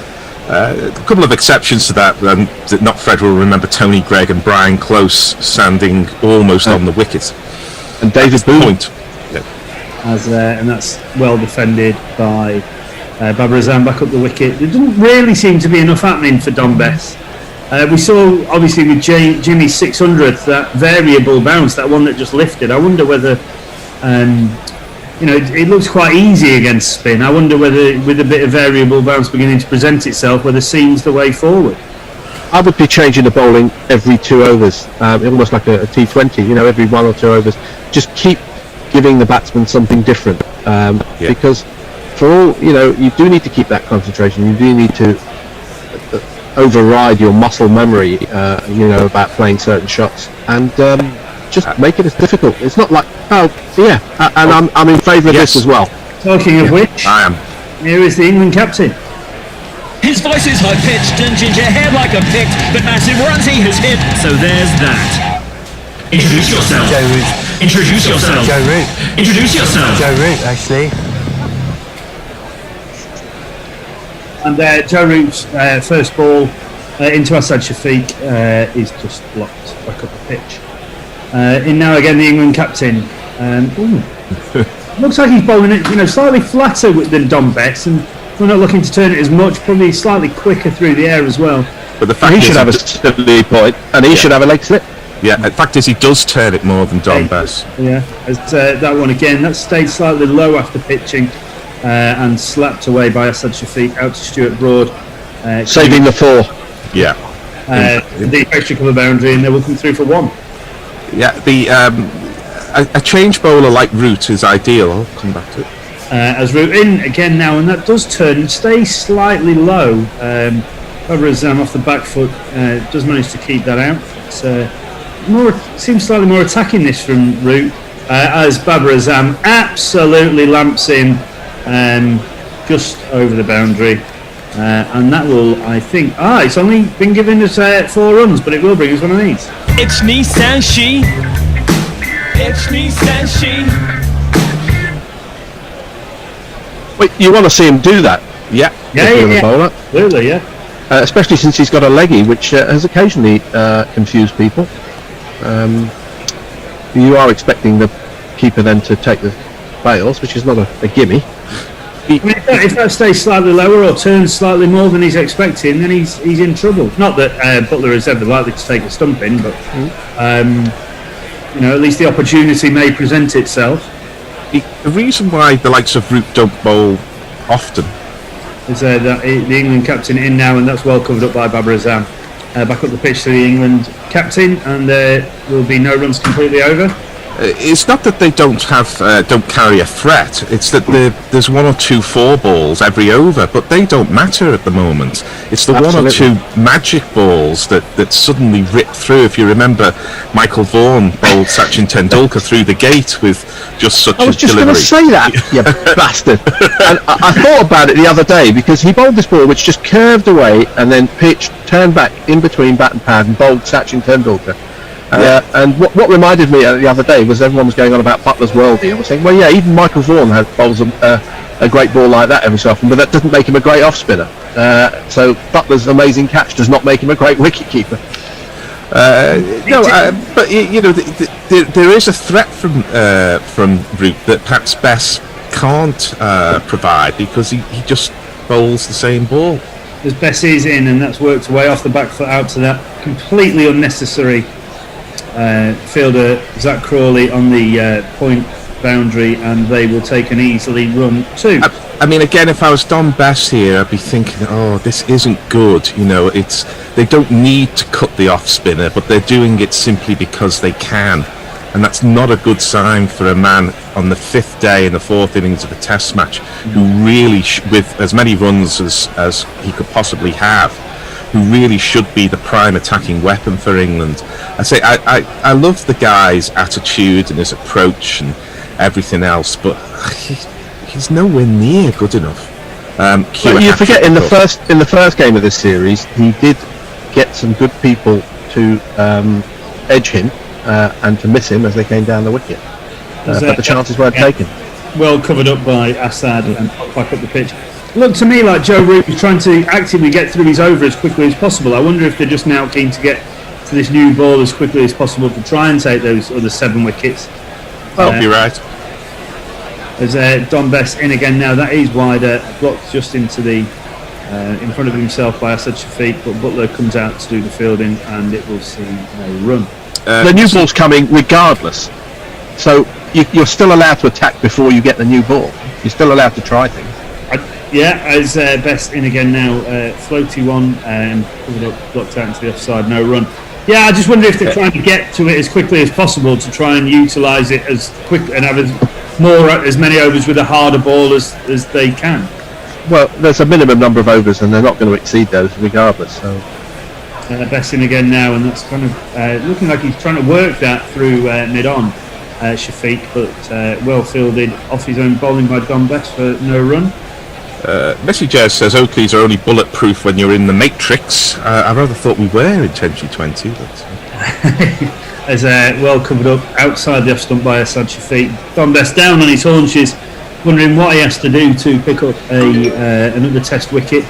But for the time being, he will have to wait. Carry on, Gary. Gits and Grass says on Twitter, I wonder how many times it's been said that the bear, alone in Gorilla Towers, having had the last beer, has gone for a Coke and there is no rum. I'm glad you clarified that at the end. Anna Forsyth says, to be fair to Pope, he's great at short leg, as was Titch Taylor. Root stayed at short leg for a long time and Butler fielded there when not keeping. England captured in short wide one, slapped away by Babar Azam, but straight to the extra cover fieldsman. There will be no run. But yes, Bracey is getting new guy treatment, but his keeping will surely help. And that's in again by England captain, blocked again by Babar Azam. There will be no run. He has less life to flash before his eyes because he's the youngest. England captain again, flat round arm delivery, and that is cut away backward of square by Babar Azam. Dojo Broad round to do the fielding, and they will come through for a couple of run 2. There's that line in the Woody Allen stand-up routine when he says, it flashed before my eyes, Mary Jo in a gingham dress, down at the water hole, eating grits. Worked into leg by Babar Azam. They may have hit James Bracey on the way through. They will remain as they are. And the punchline is, it says, and then I realised it wasn't my life. The New Yorker as ever. Fifth ball, the Root's over, just blocked back up the pitch to him by Babar Azam. Joe Root looks like he's got a bit of a march on here. I think he's just trying to get through his overs as quickly as he can to get to the new ball. And that one in again. He does look to be causing arguably a fair bit more trouble than Don Bess. I'm not sure because that's slightly flatter, more round arm action. Other news coming through in the world of sport. Manchester United captain Harry Maguire found guilty of aggravated assault, resisting arrest and repeated attempts of bribery. But he seems to have found a policeman in Greece who wasn't on the tee. So unlucky there, mate. I tell you what, that Greek justice system moves a bit quicker than ours, doesn't it? Yeah, it'll be out on appeal by next Tuesday. Absolutely. Don Bess in again, starting you over. Shafiq looks to charge, but then decides against the big shot and just blocks it back at the ball. Probably the irony will be that he's convicted of attempted bribery and he'll be given the option of 6 months inside or paying a fine, and he'll pay a fine. As Bess in again now and solidly blocked. I mean, when we were on comms yesterday, at times it was getting pretty treacherous, wasn't it? With, bowl it, block it, bowl it, block it, bowl it, block it. There just doesn't seem to be any intent from either side, really. As much as you'd expect England to have much more. As Bess in again, and that's blocked out into the short extra cover region by Asad Shafiq. If there are any retired Greek policemen listening from their holiday home in Monte Carlo, I would like to apologise to you. And if you're listening to us via internet on your yacht, then hello, Kalisperas. Can I just say, I heard he had to pay 67 grand and he'd get out of it. That was when the report in one paper. 2 days' wages. Exactly. But a copper could come in a moment. Bess in again, and guess what? Blocked. No run. But I imagine a Greek copper could have done all right with 67 grand. No, they get that as a pension. There's extraordinary stuff about what was happening in Greece in Vanity Fair, I think. Bess in again. There is that round arm flutter delivery, but again blocked into the offside and no run. There was a series of articles by Michael, the guy who wrote Moneyball, Michael Lewis.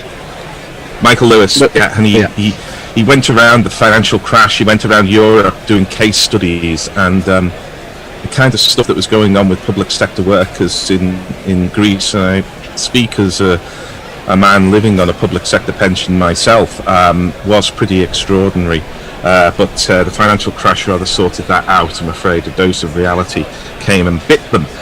Why doesn't Don Bess go round the wicket to the right-hander? Yeah, not a bad question. His routes in again now, and that is a floaty one, full one outside off stump and blocked out to extra cover by Badrazam. You're right, Jono. They are trying to get through these overs quickly, but I don't see what that gains them. You might as well try and get a wicket with every ball. I think that was a leggy from Joe Root. Yeah, he does bowl. Yeah, and blocked into the onside by Badrazam. Where's Wokes? There's the round arm flat off spinner, and that's cut away down through third man. Fair bit of work for the man coming round from deep point to do, but it will just touch the boundary. Stuart Broad knows it, throws it back in, but it's definitely gone to the boundary for one of these. 1,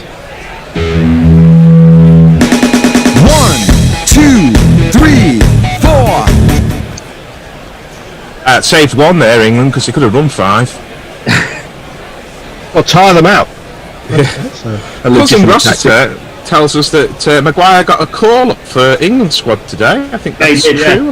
Yeah. 1 or 2. He has to pay 67 grand to get out of that. The route in again now, and that's worked into the onside, but on the bounce to short mid-wicket. And again, there is no run.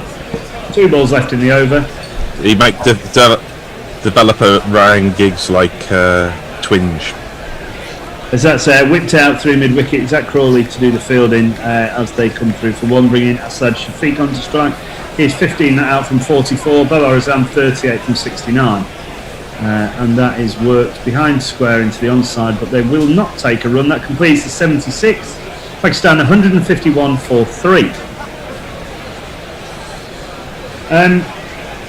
So where do we go from here, gents? What are we saying? Obviously, you'd expect Broad and Anderson to take the new ball, unless, I mean, there were calls yesterday on commentary for maybe Archer to be given the brand new hard ball, certainly on a more docile wicket, to see if he could maybe scare him a little bit with his extra pace.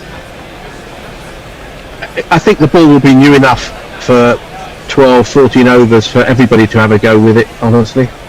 Yeah. What I definitely think... As Bess is in, and obviously it's been blocked back up the pitch for no run. But if Archer isn't bouncing 9, 10, 11 when they come in, then something's gone wrong. Because they will not fancy it at all. Ben Folkes' vigil has come to an end at the Oval. Cracking game going on there. That's left by Babrazan, the one that does turn from outside the off stump from Don Mess. On quicker in the end to Josh Butler. Surrey need 27 runs, there are 16 overs left, and they are 9 wickets down. Obviously done a bit in the third and fourth innings. That one is cut away off the back foot by Babrazan and races to the boundary. It's me, Sanshi. It's me, Sanshi. This is really bad for Dominic Bess. He's just being cut at will here, an off spinner on a 5th day pitch. I don't think the pitch is broken up anywhere near as much as we expected it to, though. No, it's and it's a 4th day pitch, really, Gary. I mean, I take all those points, but still. As Besson again, that one does turn out of the footholes, but cut away down through third man region, and Zach Crawley will run round, still managing to run after his mammoth knock on days 1 and 2. He'll be floating. 2. But they're making England's premier off spinner look like a part timer here. They really are, and I know these are good players of spin, but still. False start there by Don Bess. I think Babrazan not comfortable with something. 2 balls left in the over. Pakistan 157 for 3. Trailing still by 153 following on, of course. Best none for 48 from 19.4. That one did look flatter. Almost took the edge down the leg side, but not this time, unfortunately. Again, there will be no run. 1 ball left in the over. I have some stats from Knuckle at the end of the over. After this ball then, the Babar Azam does charge down the wicket at Don Bess this time, and it goes for a 1 bounce one of these. The number of the day. Who could ask for more? The number of the day is 4. Okay, so here are the stats for the 600 club. Murley, 5,618 overs, 172 innings, 13 years, 192 days. Jimmy Anderson, 5,619 overs, just 1 more, 291 innings, 17 years, 101 days. SK Warne, 5,877 overs, 235 innings, 13 years, 221 days. And finally, Anil Kumble, 6,415 overs, 223 innings, 17 years, 160 days. We have a change of bowling, and it's going to be leggies from this man. He made huge runs, the rumours spread by word of mouth. This guy's really talented. Oh, thank you, O'Reilly. He starts with an absolute long up. Well, that's brought a smile to all our faces. I mean, if you're going to... I'm all for trying to get wickets in a weird old fashion, but Dom Sibley, that is absolute guff. As it's smashed out through the offside.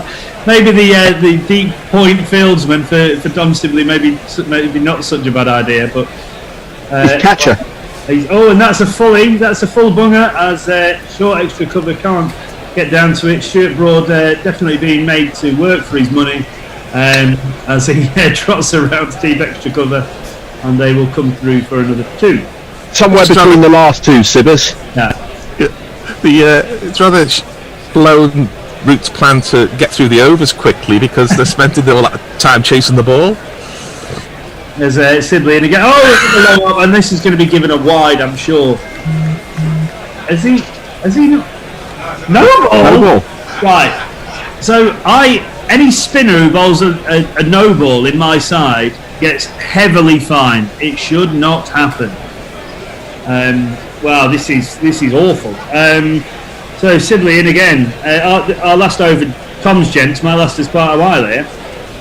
But this one left alone by Asad Shafiq outside the off stump.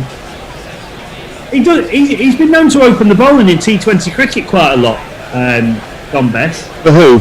Oh, Wimbledonians. Surrey and Warwickshire. That one a much better line. Probably pitching on leg stump, and Joe enthusiastic applause from his captain. I'm pretty sure he bowled medium pace though, because I've seen him open the bowling, bowl that one over in the T20, but I'm sure it was kind of. I think he got a bit of bounce that last one. It hit the glove. And that's another full toss. And it can't be easy. I think it's probably his first ever over in international cricket, isn't it? So he's probably nervous. That one just hit up to mid-on, and there will be no run. An eventful over thus far. Another good ball that, in fairness. Blocked out into the offside by Asad Shafiq. Look, you're going to try something different, I guess. These first 3 balls were nothing to write home about, but maybe give him another one and see if he can start to land it in a little better. And that's a much better delivery. Blocked again, though, right in front of his eyes by Asad Shafiq. And Derek Willis points out that this is what happens when you drop Joe Denley.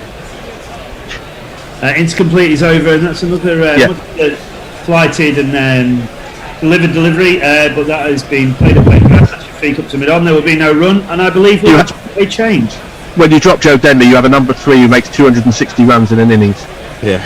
Well, there says, how many catches would the non-existent slips have taken so far? To which the answer is exactly the same numbers as the existent other fielders. Jono's out of here. It's Gary, me, and Tony. That is correct. That was a picture of someone's missus there. I would say you'd only write home about Sibley's bowling if you wanted to either upset or amuse whoever you were writing home to. Indeed.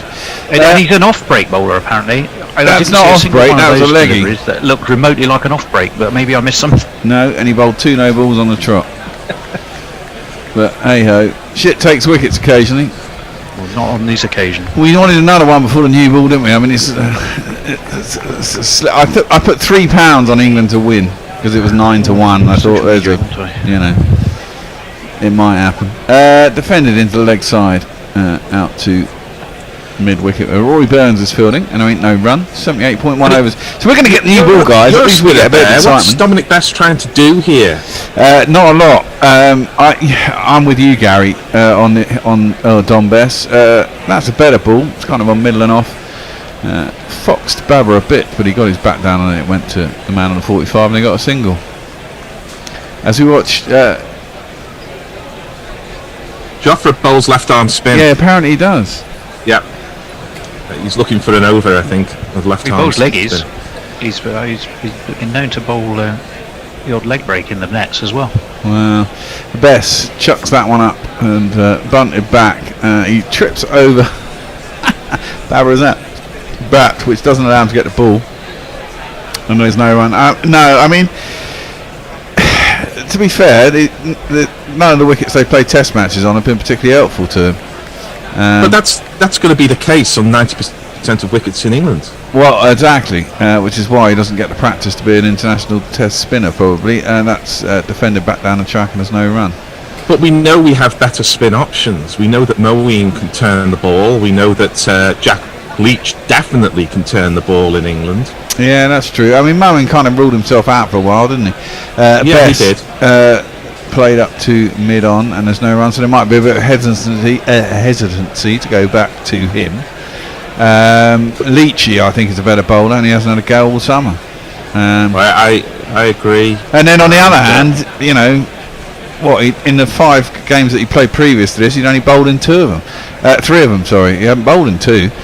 Defending the leg side and there's no run. I mean, just go the wickets. You don't always need a spinner. But if you're going to play a spinner, you have to play a spinner, I think, who spins the ball. And I don't think he doesn't spin the ball. I just don't think there's a lot in these wickets to, you know, they're not deteriorating enough, or he hasn't been, you know, or England have batted first.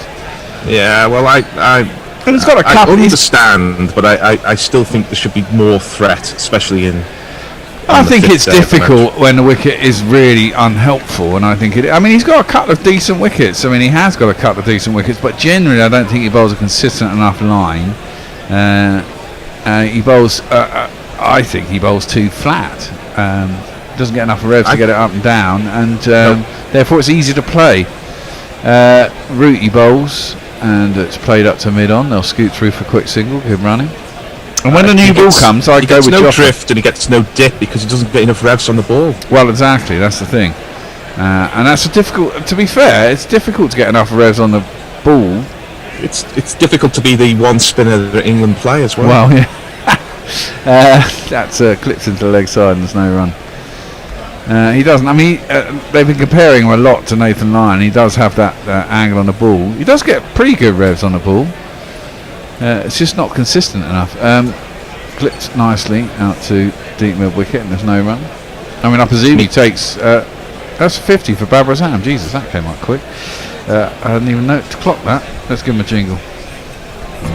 50 runs. Too late. 50 runs. It's all going very quickly. Well, there's an appeal and he's gone. Oh my word! Asad Shafiq has just what England wanted. 2 balls to the new ball. Joe Root on his shit takes wickets. It's a pretty flat, innocuous delivery, and Asad Shafiq's got a big fat inside edge onto pad. It's going to be caught by Bracey, who is positive in the column now because he gave 4 overthrows away at the beginning of this innings. But Rooty gets a wicket and he's really happy. England should be happy. Brand new ball coming up, a brand new batsman. Let's give a jingle for that.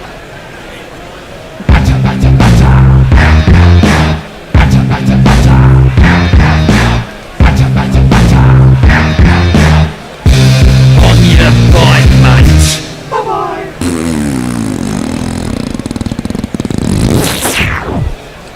So with all of these sort of funky fields, that's the classic off-spinner's dismissal that's been around for at least 100 years. Pull the batsman forward, turn it enough to take the inside edge, get it caught at short square leg. It's a good job it didn't go to the vacant leg slip, I'll tell you that. Well, yeah, I'm not sure it did turn either. I just think, Turned a bit, didn't turn a lot. But as Good you say, though. you see Rooty's got the wicket there. Yeah.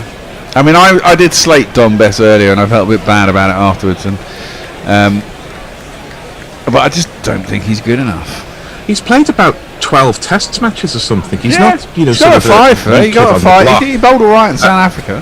He's a good lad, and I really want him to succeed. But from what I've seen, the talent just isn't quite there. And Somerset know this, which is why they sent him on loan to Yorkshire and why they literally never pick him ahead of Jack Leach. Well, it's always been the debate, hasn't it? Yeah. They can't roll the Somerset track up and take it with them everywhere they go. Well, indeed. Well, listen, we have a great jingle for a great man who's spent 11 years in the wilderness. It may have been 10 years since he last played in a test.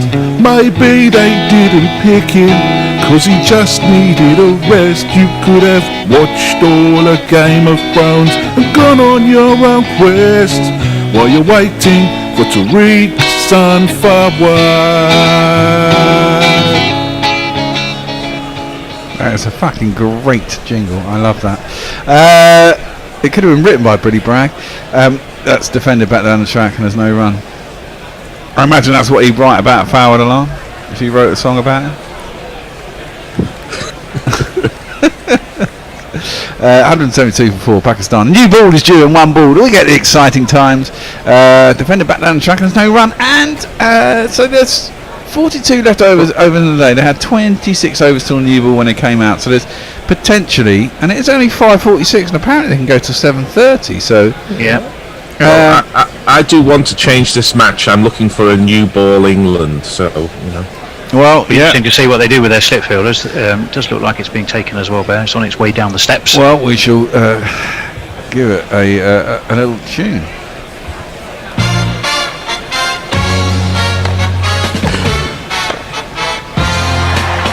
New balls, please.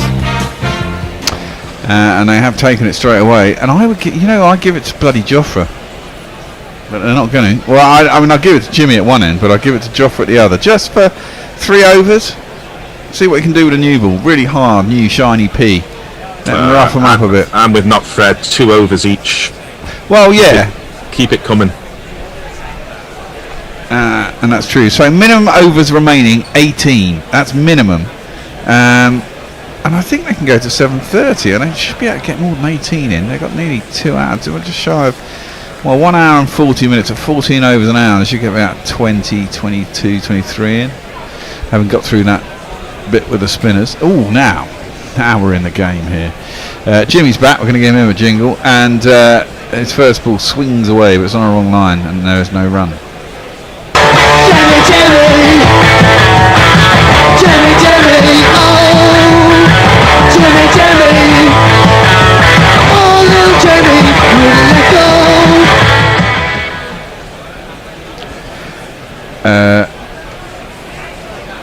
Second ball of the over, and Anderson is in again. That swings away. That's a decent delivery. There'll be some encouragement here for England. They'll think there's a chance. Why is there no gully? There's 3 slips, but there's no gully. He's just swung the ball a yard twice. Yep. Well, he's chuntering away to himself. He's at the end of his run. Archer's next to him. It's amazing because I think Archer's really tall, and I think both Jimmy and Broady are taller than him. Jimmy's up to the crease, bowls. Ooh, Babrazam. It gets in line with it with loose hands, plays it into the ground. It bounces back behind him. He's about to cover his stumps, but it's wide of them, and there's no run. Yeah, Jimmy's 6'2". He's taller than me by noticeably taller than me, whereas Archer's about my height, about 6'6". Yeah, see, I thought he was taller now. I thought he was like 6'3", 6'4". No, he's not in that. It's noticeable that Broady's quite a bit taller than him. Anderson is in, and that's the line. Starts on about middle and leg, swings from the hand possibly. It's well met by Babrazam. He's a class act, and it goes down towards long on. Broady with his headband chases it back, and he'll get back for 2, maybe 3-3. So for one alarm will be on strike. And we just had his jingle. I want to play it again, it's so good.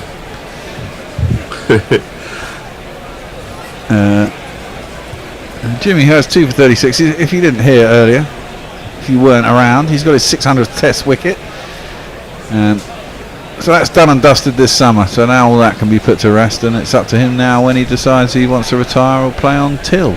Yeah, heights are a little deceptive. I was at Edgbaston waiting for the press conference a couple of years ago, and Sam Curran, after he made that 70-odd against India, came in, and 5'11", definitely 5'11". It's not as he appears to be 5'8" at times. Oh yeah, he does appear to be 5'8". Well, Jimmy Anderson's first ball to final arm is pushed across him, and it doesn't come back in, and it's way too wide, and he has no need to plan it, and he doesn't. No run. And if you're wondering how I could be so accurate, I was literally standing next to him for 2 or 3 minutes while he waited for them to sort out the stage and so on. So I thought, I'll stand even closer and just see what the height is. 5'11", all day, every day. Okay, fair enough. Root was with him, and Root's my height, 6 foot. Okay. I met Rooty actually in Southampton. Oh, now that's a decent ball. Starts on, it's a way swinger to the left-hander. He usually brings them back into him. Starts on about leg stump, and it seems to go across him with a little tail away. Gets a bit squared up the fired, but he got well behind it, and defenders no run.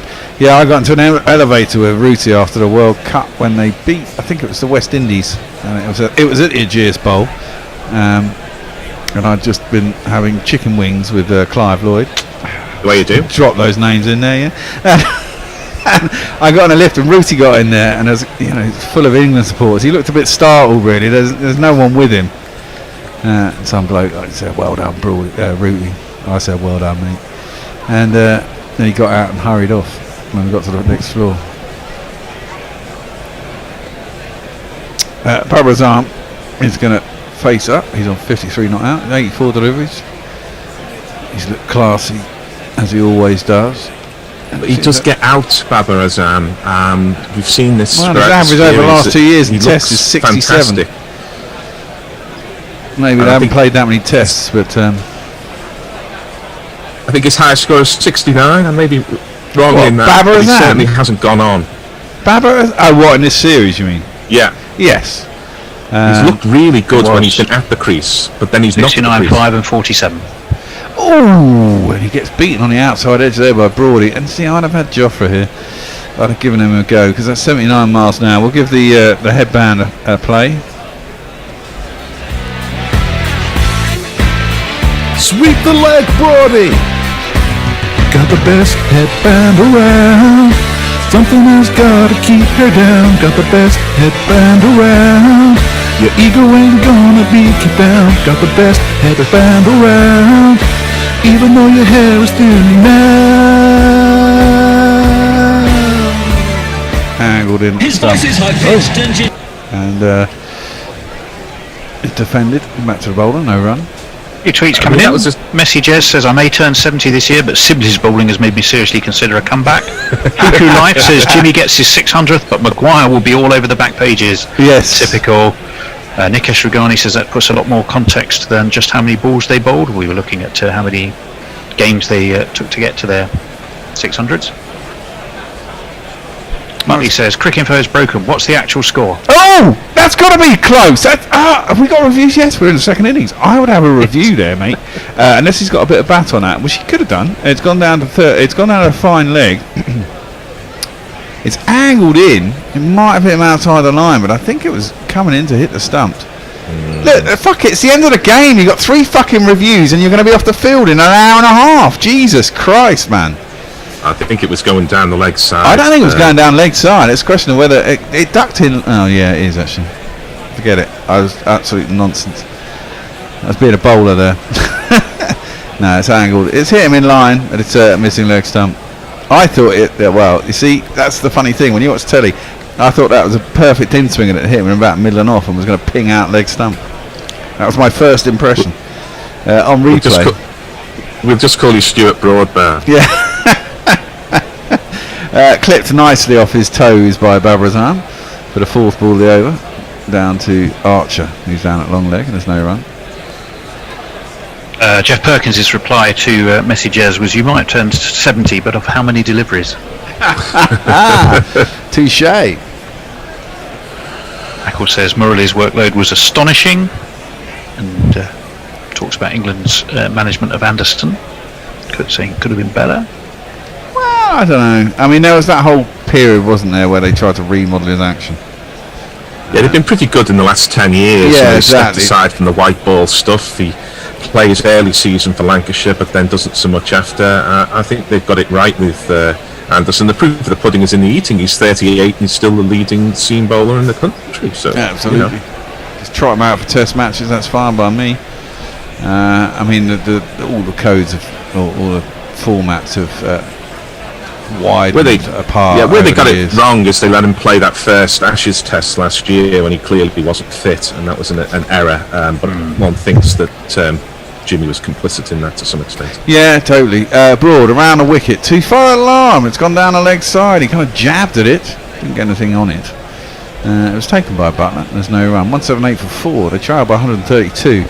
So England do have a chance of winning this. They don't have a lot of overs to do it in, and they've got to take 6 wickets. But a quick 2 with a new ball would make life interesting. It's got to be for less than 132, because then you'd be adding on the change of... Yeah, no, they're not going to get to 130. There's 18 overs. They've got to go on at, 6 and over to get there. That's not going to happen, is it? So they're not going to get the runs before the end of play.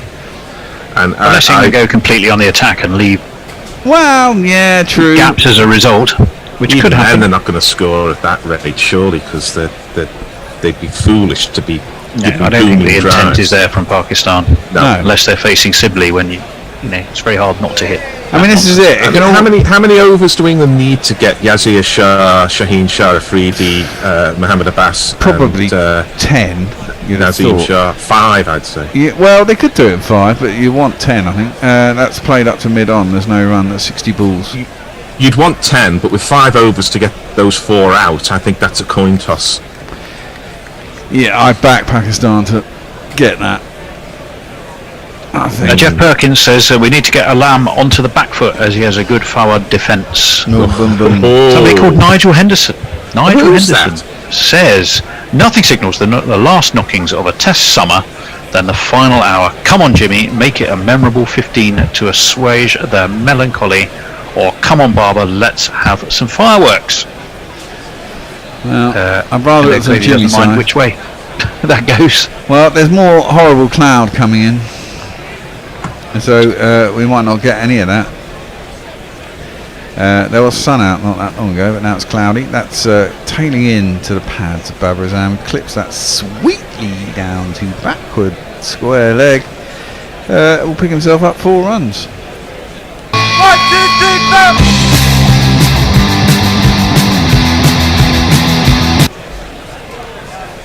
That was a nice shot. It was there to play the shot. I'm slightly hoping for an early close. Because on a purely selfish personal level, because I've got to finish off 2 pieces for the Guardian tonight, and we've got a table booked at the new Japanese restaurant at the top of the road.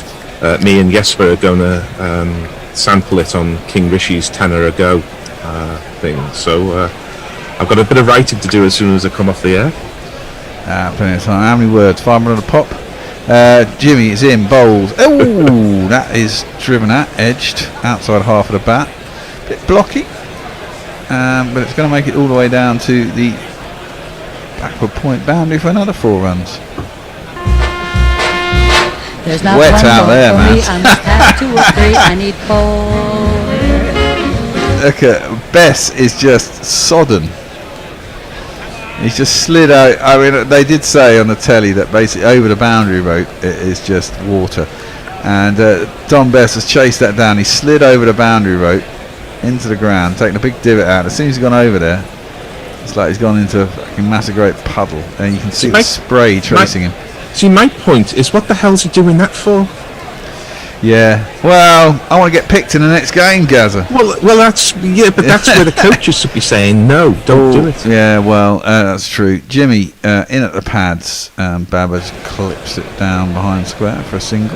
These are not 12-year-olds keen to please teacher. They're grown men who play this game professionally all day, every day. Yeah. They live and play in a country where it rains quite often. The idea that they cannot deal with a bit of water that's off the end of the boundary ropes and therefore we shouldn't play is just absurd. No, and in I'm 5 saying years' that. time, the moment somebody turns around and says we're going to play on wet outfields, everybody will play and nobody will think any difference. I don't know if that'll ever happen. It's not so much I don't think it's so much the fielding. I think it's the ball. It's a disadvantage. That's defended back down the track and there's no run. Nothing worse than a wet ball. Yeah, it's not easy playing with a wet ball, but you know, well, it's cricket impossible. wasn't I've got to say, designed it's play impossible in as a spinner. perfect conditions all the time. One of the joys of the game is that it depends on the nature of the soil, the atmosphere overhead, the light conditions, the way the ball reacts. It's still made of the same materials of cork and leather and twine. Yeah, that's true. That's true. This is a good thing that the trying to ball bowl spin bowl. changes its character. Gary, shut up.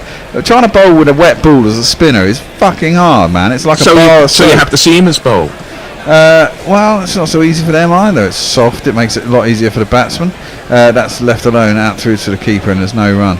But that's the and game. It's already a batsman's bloody game. Well, yeah, but it's already a fucking batsman's game. Oh, you know. all right. Well, if you think you should not play because things aren't quite right for the bowler, No, I'm not saying all that, but I'm saying a wet outfield is a no-no. I mean, it's you can't have an outfielder. You can't be playing on an outfield that makes the ball actively sodden.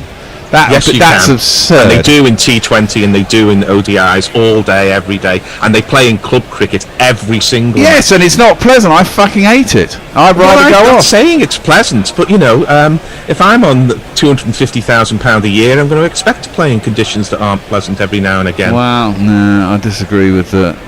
If they find a different ball that doesn't hamper things, then fine. That's left alone outside the off stump and there's no run. We know that when they used to have uncovered pitches, they would play almost with puddles on the ground. You've seen sort of like Brisbane and Derek Underwood taking 7 for 10 and Don Bradman coming in at number 9. They used to do this. Nobody batted an eyelid. Well, in the meantime, Nikesh Ragani says for large chunks of their careers, Murali and Kumble were one-man bands. Jeff Perkins said, God, yes, how Root bores everyone silly with his stories of beating the bear in a lift. Ralph the Wonder Llama says, a fine broad impression by the Hoff Bear, well done. Messi Jez said, Bear channeling Stuart Broad is indicative of the state of befuddlement created by Root's field placements. Graham Hunt, Valencia property, says, Broad just had to stop as Fawad wasn't ready. How is he supposed to know he is ready with that stance? Pretty fair question. Messi Jez is suggesting there's rain on the radar. Bad light might precede it. Spicy Golden Duck. Good evening, Gorillas. We've just rejoined you after a cracking finish in the Surrey-Kent match. Kent won by 17 runs. Still winless Surrey. I have to say, I should say how I hate to say that, but I don't. I quite enjoy saying it. Winless Surrey.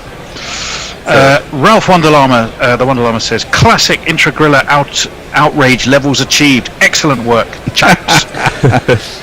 Loads of people on Cricket Tracker who are all passing on their congratulations to Jimmy. Jatinder Pal Singh, Afghan Cricket, Nikan Naik, MD Saqib Khashid, Dinesh Sanjay, Sifat Hamdad, and others besides. So welcome to all of you too. The thing I find most impressive about Jimmy Anderson is that he continues to get better. He's not a man who has been content with the talent that he's been given. He burst on the scene, I think, in South Africa, pretty much from playing club cricket in Lancashire, and had success in the one-day format, and then was picked for the Test matches. He then was dropped. He didn't play in the 2005 Ashes. He wasn't part of the Fab Four of Hogarth, Harmison, Flintoff and Jones.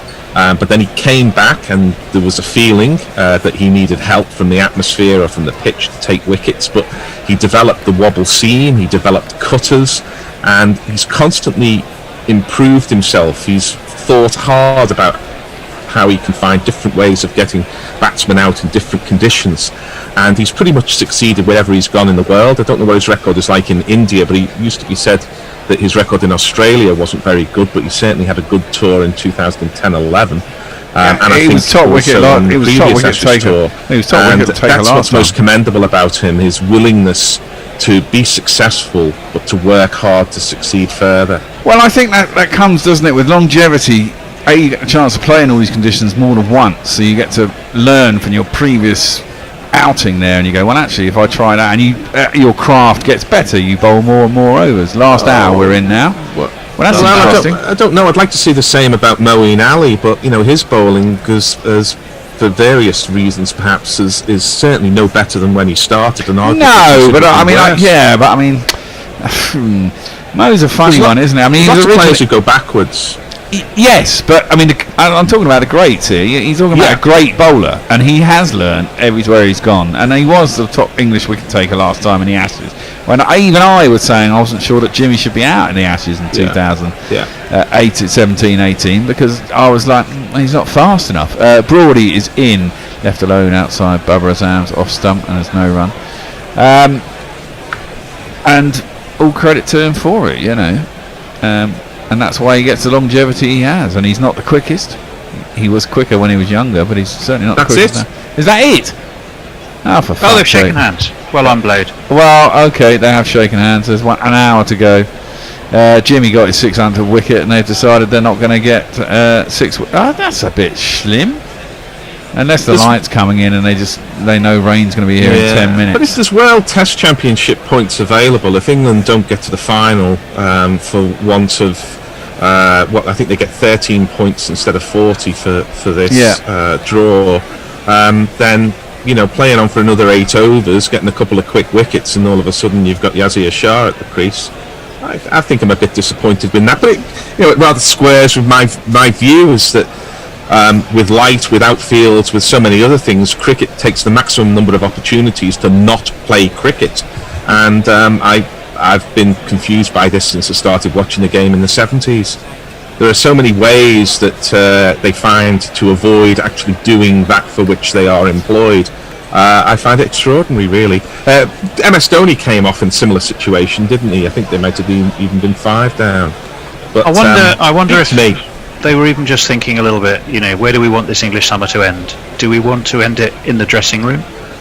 Or do we want to end it clapping Jimmy off Well, I maybe. hear what you say. There's points at stake. Of course, you're right.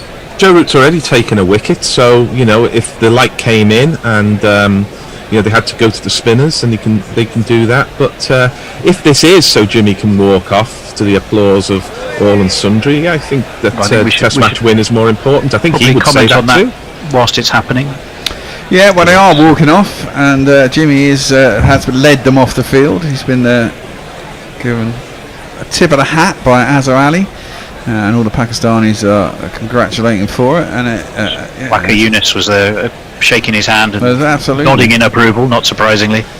And we have to say, it's a shame. If we'd had 5 days of this Test match from the position that England were in after their first innings, you have to say that we'd probably gone on to win it. But weather has once again taken a toll. Well, I was all for declaring at 500, not going on and getting 580. I'm not sure. That would have given us an extra hour, I would suspect, today, and that may have proved useful. But you can be wise after the event, but with the weather forecast the way it was, declaring at 580 was certainly, in the circumstances where England were already 1-0 up, I felt was an indulgence. I think they should have pulled out at 500. Well, I thought 550 personally. I think if you're that far ahead, you just push on. I think they should have accelerated a bit more at the end, but and got there a bit quicker possibly. But I think you've got to totally back the opposition out of the hat. And this whole thing about the follow-on as well, I think teams nowadays think that 200 is too slim to enforce the follow-on. It has to be around about the 300 mark before people even consider it. And if they'd have gone to 500 and Pakistan had got 220, they'd have thought about it because of the weather. But I think safety first would have come in, and they'd probably gone out to bat again. They'd have blitzed it. They'd have made 150 in 15 overs. They would have never done that. They tried that in the last game. It didn't work. Eventually you get to the score you want to do, but it always takes a little bit longer than you want to do. I just want to say one thing before I jump off, because I really feel quite strongly about this. This Pakistan side have been every bit as good a set of ambassadors for the game as the West Indies side. Azhar Ali, I'm so pleased to see him get that. Me too. They must have been lining up the effigies. He's a good man. He showed his good humour in interviews. They've been in lockdown. They've been far from home. They've had miserable weather. They've been on and off the field, but not once have they looked anything like disappointed or looking like it's a burden to come and play cricket here. Absolutely fantastic. A credit to the game, a credit to their country, and in Azhar Ali, a man under pressure, who delivered under pressure and has saved this match for Pakistan. I have the greatest of respect for him. So well done, Azhar Ali. Well done, Pakistan. And if there's absolutely anything England can do to repay the grace that's been shown to them by the Pakistan team in going back to their country and being able to play cricket there, then England should be at the front of the queue to do that. And I absolutely 100% look forward to seeing England play Test cricket at the grounds at Lahore and Karachi. I'd love to see them play at Peshawar, but I don't think that's likely. But it would be just fantastic to see Test cricket. Yeah, and Ruti said he was up for it, didn't he, when he was asked earlier in the series? He didn't. I hope. We do. I think we all hope that happens. Be great to see. Well said, Gary. Shall I just fire through one or two last messages? One or two most definitely agreeing with the comments about the rather sort of defensive, resigned nature this all finished. Harriet Atkinson, like to see them try and play here, win so strong. I feel like the house is going to take off like the Wizard of Oz. Message, is England calling it off with 15 overs to go is indicative of the really poor attitude they've shown all day. I agree. Something seriously amiss in their approach and Root's leadership today. I kind of agree with that. Ralph the Wonder Llama says, oh well, thanks for making a bit of a damp squib as enjoyable as ever. Cheers folks. Thank you, Ralph. Nigel Henderson of this parish says, bit of an early pull out from England, a one ball into the last hour, didn't even have time to get morose. 6 wickets in 15 overs is not out of the question with a new ball in the hands of two players with 1,100 wickets. Well, bizarre I agree with that. Two bizarre Southampton tests. Fair point, Hendo. I have to agree with that. I do think 15 overs to go with a new ball in your hand, you might as well give it a few, give it at least another 4. Try and you get a wicket in the next 4 overs. You go, well, Like I say, I would expect Jofra to bounce out the tail in very short time. You'd hope so. Not Fred was agreeing with that. And a tail with 3 number 11s. Yep. Not wrong. So there it is. Bear, do you want to lead us off? Let everyone know, of course, when we're next on. I presume the GPL wasn't even in a consideration. No, I closed it early, then I opened it after lunch, but we never even got on, and I presume no one entered it if they did. Oh well, at least we got some runs. I'll have a look. Good news is we're back soon as well. Give it till Friday night. If you're Friday night, missing us and you're going to be missing cricket, you only have to wait until this Friday, and we're going to be there for the first T20. We are indeed. Quite different day, a different bubble. These matches due to being at work, so I have to get all my ire out in a short time, which I'm not sure whether that's a good thing or a bad thing. Well, they all come quick. I have to do a compressed, ragey hendos with ranting at what I see, but I seldom get as animated when it comes to one-day cricket as I do with the proper stuff. So yeah, exactly. I mean, they all come thick and fast. We have. We've got T20s on... Friday's the first one. This Friday. Yeah, it's Friday, Sunday, isn't it? Friday? Yep. 28th, 30th, Friday, Sunday, Tuesday. And then we go pretty much straight into bloody England and Australia. So the last game against Pakistan is on the 1st of September, and the first game against Australia... Well, we play T20s first against Australia. They're on the 4th, so we're Tuesday, then we're back on Friday, Sunday, Tuesday of the next week. Of that coming up straight after that, it's T20s against Australia, which will be a different team, bit of fun. And then on the 11th, 13th, and 16th of September, ODIs. Now we are getting into September. I'm sure the weather will do something to some of those games. They start a bit earlier, don't they? Some of the ones. Well, some of them are day nighters. All the T20s start earlier. Well, no, all the T20s aren't. The Sunday games all start at 2 o'clock against Australia. All the ODIs start at 1, so they're all day nighters.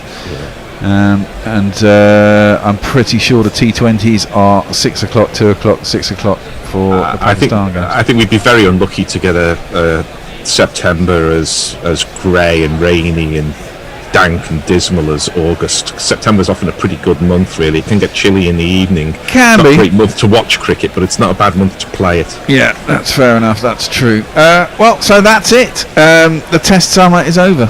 Now we've got Bish Bash Bosh and a bit of longer Bish Bash Bosh, which is 50 over cricket. Followed by, God damn it, the IPL. Jesus. On that, I think I shall take my leave. See you again soon. Yeah, we won't be doing the entirety of the IPL. Couple more last-minute messages. Anna Forsyth, thanks for fabulous Test coverage. Well, thank you, Anna. Great win for our boys yesterday as well, by the way. Cousin Roster says, thanks for commentary all. We are delighted to have brought it to you. Cousin Roster, Ranjit, it was just the day for Jimmy 9. Enjoyed the live commentary with Guerrilla Cricket and Sports Tiger app. Well, so did we.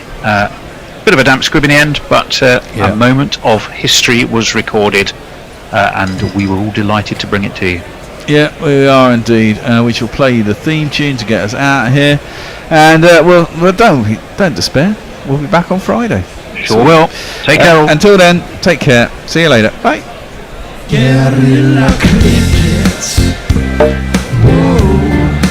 Guerrilla Cricket. Whoa. Guerrilla. Take charge, man the barricades, patrol the cover boundary. At last the time is come, this is a cricketing emergency. Hear this call to arms for every cricket revolutionary. Take up your bats and stumps for the test match insurgency. At first they tried to silence us, but we would not be silenced. They threatened us with lies, so we threatened them with violence. Che Guevara, Sangakkara, Joseph Stalin, Douglas Jardine, Robespierre, Darrell Hare, Vladimir Lenin, O'Brien Kevin, Guerrilla Cricket. It's not about the winning, it's about how many rules you break. Even in cricket commentary, this is the best advice to take. Pick guerrilla cricket, it's the finest choice you'll ever make. There's so much more to cricket than rev counters and a slice of cake. At first they tried to sanitize us and clean up our act, but people like it filthy, and we know that for a fact. Fidel Castro, Lenny Pascoe, Carlos the Jackal, Umar Akmal, Mahatma Gandhi,